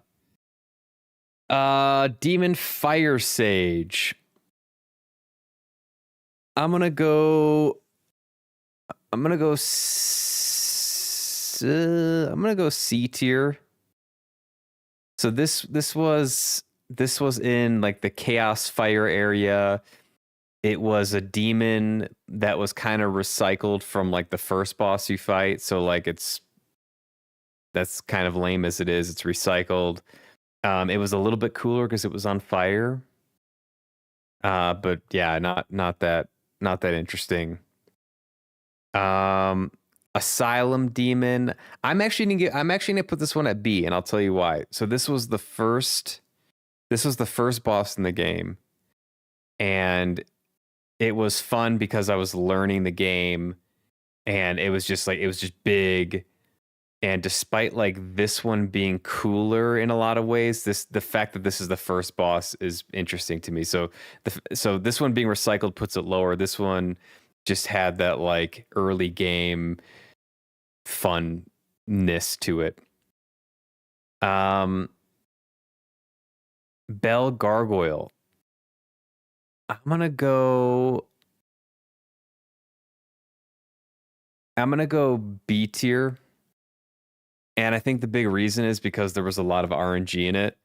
And like any fight that has a lot of RNG, it's not my favorite. You bring the guy down to like 60% health, and the other dude jumps off, and then you got to fight both of them. Fun, kind of cool that it's like one of the earlier bosses. You're on top of the roof. You hear the bell tolling. So mid, just mid. Let's see here.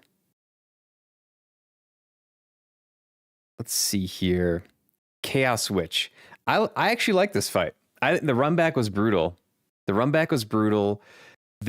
think this was my second or third like main boss. You get through Blight Town. Then you have this like interesting boss design, which she's a lady / spider. Cool arena. Like I said, runback was kind of annoying, but it was also interesting. She wasn't that difficult. Like you could figure out her moves, and so it was a doable fight. I remember having a lot of fun during it, so I'm going A tier. Stray Demon. I'm going to put that with C tier. I mean, it's just basically a harder Asylum Demon, if I remember correctly. So I'm going to kind of put it in the same group as the Demon Fire Sage. Not really that notable, not really that memorable. Yeah. Recycled boss. All right. Gaping Dragon. I'm going to put this one at A tier as well. I actually like this fight. I think this was the first like big boss fight that I had in the game. Like overwhelming size, you feel really small. The boss design was really cool.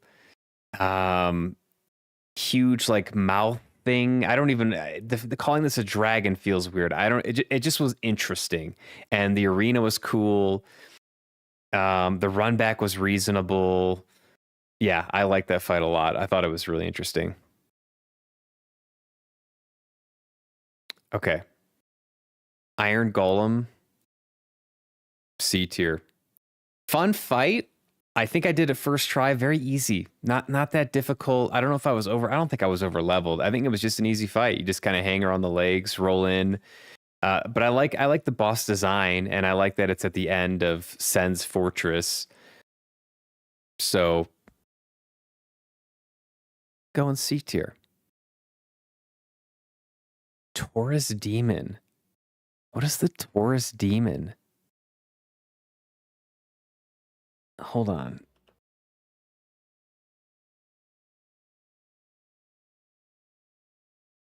Oh, okay. Yeah. Yeah, this was an early game fight.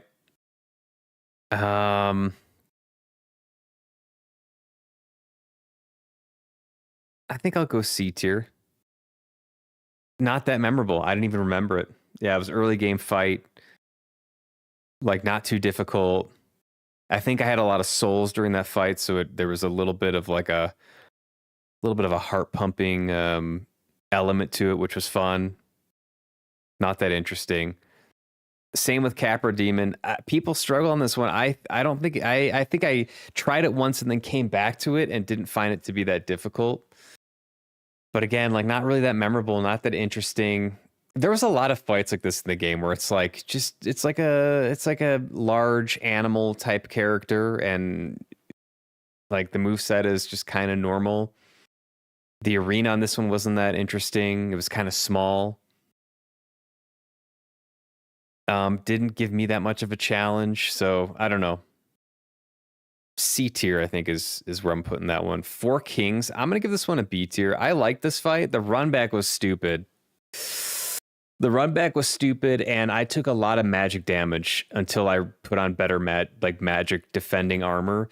But I thought it was cool that you're just in like this black box fighting these dudes who keep doing some like crazy strong magic attacks on you. I mean, I don't think their moveset was that interesting, but I just like that you're in like a black void. I thought that was really interesting. And they looked pretty cool, like the design was interesting enough. But I do remember this fight. And I like how you had to get to it by getting the Artorias ring. Like, you couldn't just enter it. You had to solve a puzzle beforehand. So that was pretty cool. Great Grey Wolf Sith. I'm going to go B. I'm in between. Okay, I'll go A just because it's a cool design. I like that it's like a wolf and it's in a graveyard and it's defending its master. I thought that was pretty interesting. I didn't think it was crazy difficult. The moveset was okay. He was kind of jumping around. He swung the sword around but it's unique. It was a unique fight, and it was a unique design. I don't remember it was just like a wolf. It's just, yeah, just a wolf. Okay, I dig it. We'll go A. Sanctuary Guardian. This was the first DLC boss. I'll go B for this because it was challenging, and I like the design of it. And it was like your first entry into the DLC. It was quick. It had pretty strong attacks. And yeah, cool design. Cool amalgamation of different animals.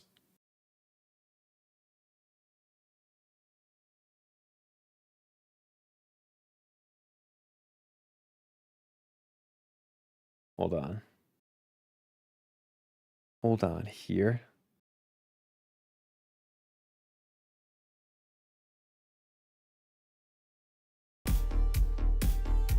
Get some tunes going.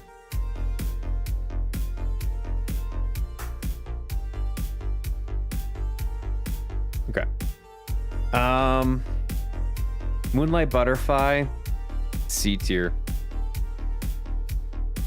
Kind of boring. You just had to wait for it to attack, and then it would come in, and then you can attack it. It would swoop in and stop there, and then you can attack it. Not super interesting, honestly.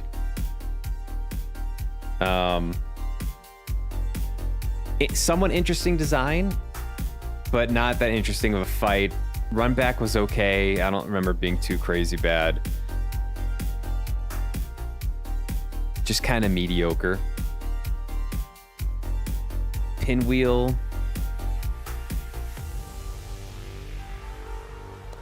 I do another C tier. I don't even know. it's kind of like low C. I think it was another, like, I took it out in one shot. It's the classic, like, boss that has mimics, you know, like, oh, there's which one do you attack that actually kills the hurts the boss.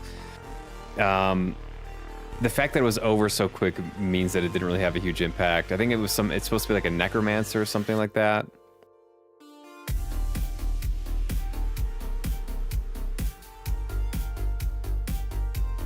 Gwendolyn, I might go D tier with Gwendolyn. Like, the hall fight, like, kind of boring. Run back is annoying. Just like shoots ranged projectiles at you, and you gotta like duck behind pillars. I'm sure like Gwendolyn has interesting lore, and I would like to learn more about that. But the boss fight was not memorable in any other way that it was like annoying, and just kind of boring. Ornstein and Smog, I'm actually gonna go S tier. I'm gonna go S tier on it. Typically, like, there was a lot of RNG in the fight, which I typically don't like, but it wasn't terribly bad, and they were interesting. They had cool designs. I like that Ornstein is like captain of the knights. Smog is just big-bellied executioner. I would love to know more about the lore behind Smog. Runback was okay. It could have been worse. Music was cool. Arena was cool. It's like you're in this huge room in Orlando. I had fun. It was challenging. It was very challenging, and I felt when I finally finished it, I felt like I accomplished something. So I'm actually gonna give that an S tier, rare S tier for DS1. I don't know what else will be up there. Ceaseless Discharge. C tier. Not super interesting. Another one where like you wait for it to attack, and then you like kind of like the Moonlight Butterfly, you like wait for it to attack, and then you would, when it's like in its rest phase, you just attack it. Like, yeah. It was kind of cool because it was in that magma area like that, and its design was interesting, but not super memorable.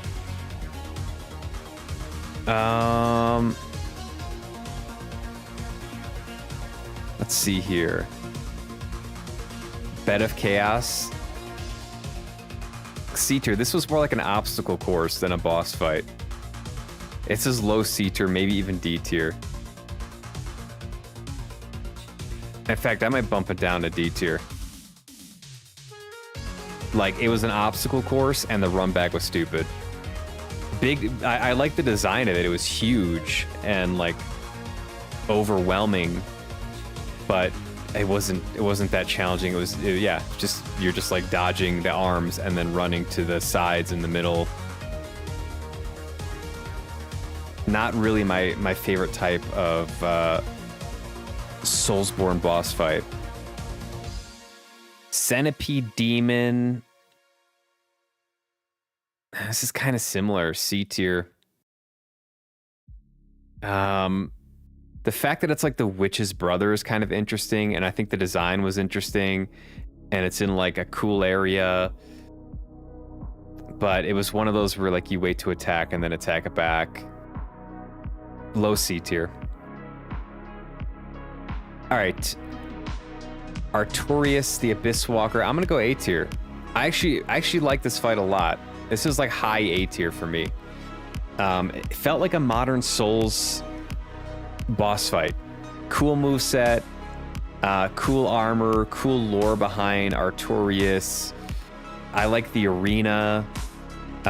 Challenging enough. Run back was okay.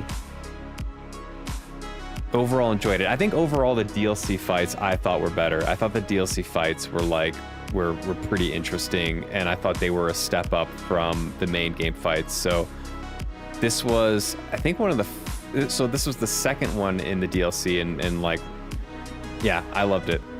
A tier.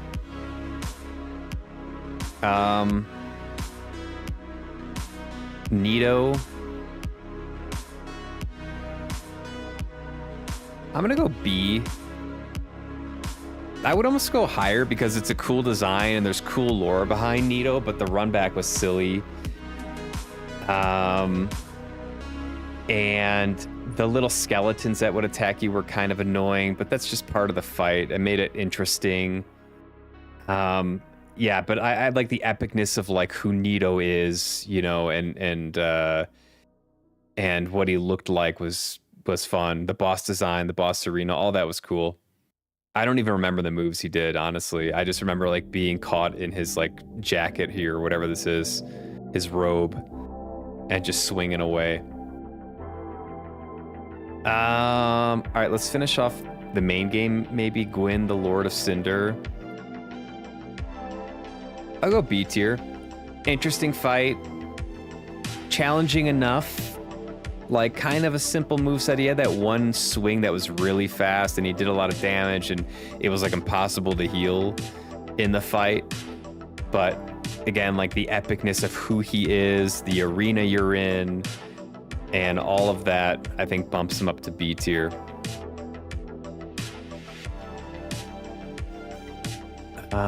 Seat the Scaleless. I'm gonna go with A tier on this one. I thought, like, I really liked the boss design of Seath. I thought he looked really cool. I liked this like blue and purple coloring. The arena was cool. This was maybe one of my least favorite runbacks in the game, though. Like going back through the crystal cave to get him was just obnoxious. Not my favorite, but I think the arena was cool. The design was cool. His moveset was pretty straightforward. The fact that you could get the Moonlight Greatsword from his tail is interesting, although I didn't get it. I think that's cool. So yeah, A tier. Black Dragon Calamite and Manus Father of the Abyss. I'm gonna go S tier on Black Dragon Calamite. This felt like a modern, very modern Souls fight. Very challenging. Very challenging. This might have been the second toughest fight in the game for me, and I mean, it was punishing. I like the design of Calamite. I like his little like red gem, you know, tractor beam thing or whatever that he did. It was pretty cool. Moveset was interesting. He had like several distinct moves. Arena was pretty cool. I like that you have to activate it by having Go shoot him first. This is just like, it reminds me a lot of Midir, and like as challenging as it could be, I thought it was a fun fight, and I like the challenge. I like when it's a fair challenge, and I feel like that was one of them. And then Manus. I think I would also go S tier on Manus. I thought it was a really good fight in the context of the game. Like, I don't know if so that I want to preface all this, although it's too late to preface anything, but this is like in the context of the game, really, and not necessarily the context of like Soulsborne, you know, in totality. But I thought it was a cool fight, really cool design, interesting lore. It was like a pygmy that was buried there, and the run back was kind of weird. The area and arena was interesting. Like you're down in a cave essentially, like underground. Father of the Abyss sounds cool. Interesting moveset, challenging but not impossible fight. Like that's kind of what I like about the S tiers. Is like challenging but not impossible. Like you're gonna have to work for it. They're not gonna give you anything for free. Most people are not gonna be one-trying these bosses, and you got to learn some of the moves. And I thought that was interesting. I also kind of like that you could deflect. He had one like orb attack where the orbs would go out in a circle, in a radius basically, and you would like get hit with it no matter what, unless you use the pendant, and the pendant was able to like deflect the orbs. I thought that was cool because I think those orbs were one-shotting me, so like using that in the fight to overcome that was interesting. Yeah, I think that's what I would give it. I think Ornstein, Calamite, and Manus are gonna be fights that I remember These fights I'm gonna forget. Maybe will remember the Bed of Chaos because the run back sucked, but weren't that interesting. And I think there was a lot of like decent A-tier fights that felt pretty epic. I think like you can definitely appreciate how FromSoft has developed the boss fights in these games. And they've made like steady improvements and gotten to the point in Elden Ring where like there was a lot of really fun boss fights with awesome arenas, beautiful music. And it's cool to see like, you know, where they started in Dark Souls. So that's what I'm going with. I'm sticking with it. All right.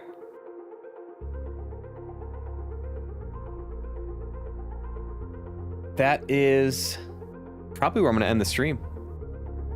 That's probably where I'm going to end the stream today. A little bit early, but I finished early. Very, very happy to be done with Dark Souls Remastered. It feels bittersweet. I definitely am going to read more about the lore probably later this evening. I want to learn more about some of these other bosses that I encountered. There's a lot of gaps to fill in. And I imagine people have put together interesting lore that I missed during my playthrough, even though I tried to read as many descriptions as possible. So very, very fun, very excited. I am going to be playing Astrobot next. So Astrobot won Game of the Year in 2024. There was a little bit of drama. People thought Wukong should have won it. So I really want to see like what, if it won Game of the Year, it must be a really good game. I want to see why it won Game of the Year. I think it'll be a nice departure from Soulsborne. It's like third-person kind of platformy type of game. It looks interesting. I've watched a trailer. It looks kind of cutesy. I guess you use the controller in different ways to move through the world. I think it's less than 20 hours to complete.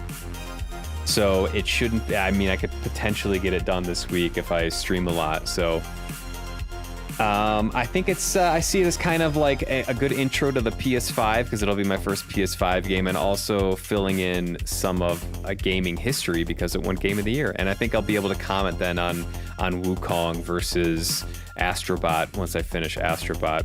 I did give Wukong a 90 when I played it, so 90 out of 100, which is, it's a strong rating. Like that's definitely up there with like Game of the Year rating. So that'll be next. I plan on doing that tomorrow if things go as planned, which is how plans work, right? If things go as planned, the plan goes to plan. There's a chance that I'll start at Wednesday, but I'll try tomorrow. I got to make sure that everything's hooked up with the PS5, right? I think it's a little more complicated than streaming off of PC, but everything should be good. So Astrobot next, and then yeah, I don't know what it'll be after. I don't know what will be after that yet. I'll have to see how I feel during Astrobot. I have many games I'm excited for. As I've mentioned multiple times, I do have a game review that I will be releasing sometime soon. I'll have Dark Souls Remastered included on that, and you guys can see how I ranked all the games I played in 2025. And hopefully everyone gets excited for 2026 because I am very excited. Lots of fun games to be played. So, all right, guys, that is it. Thanks for watching. DS1 is in the books. Astrobot sometime soon. Hope you guys have a great evening. Peace.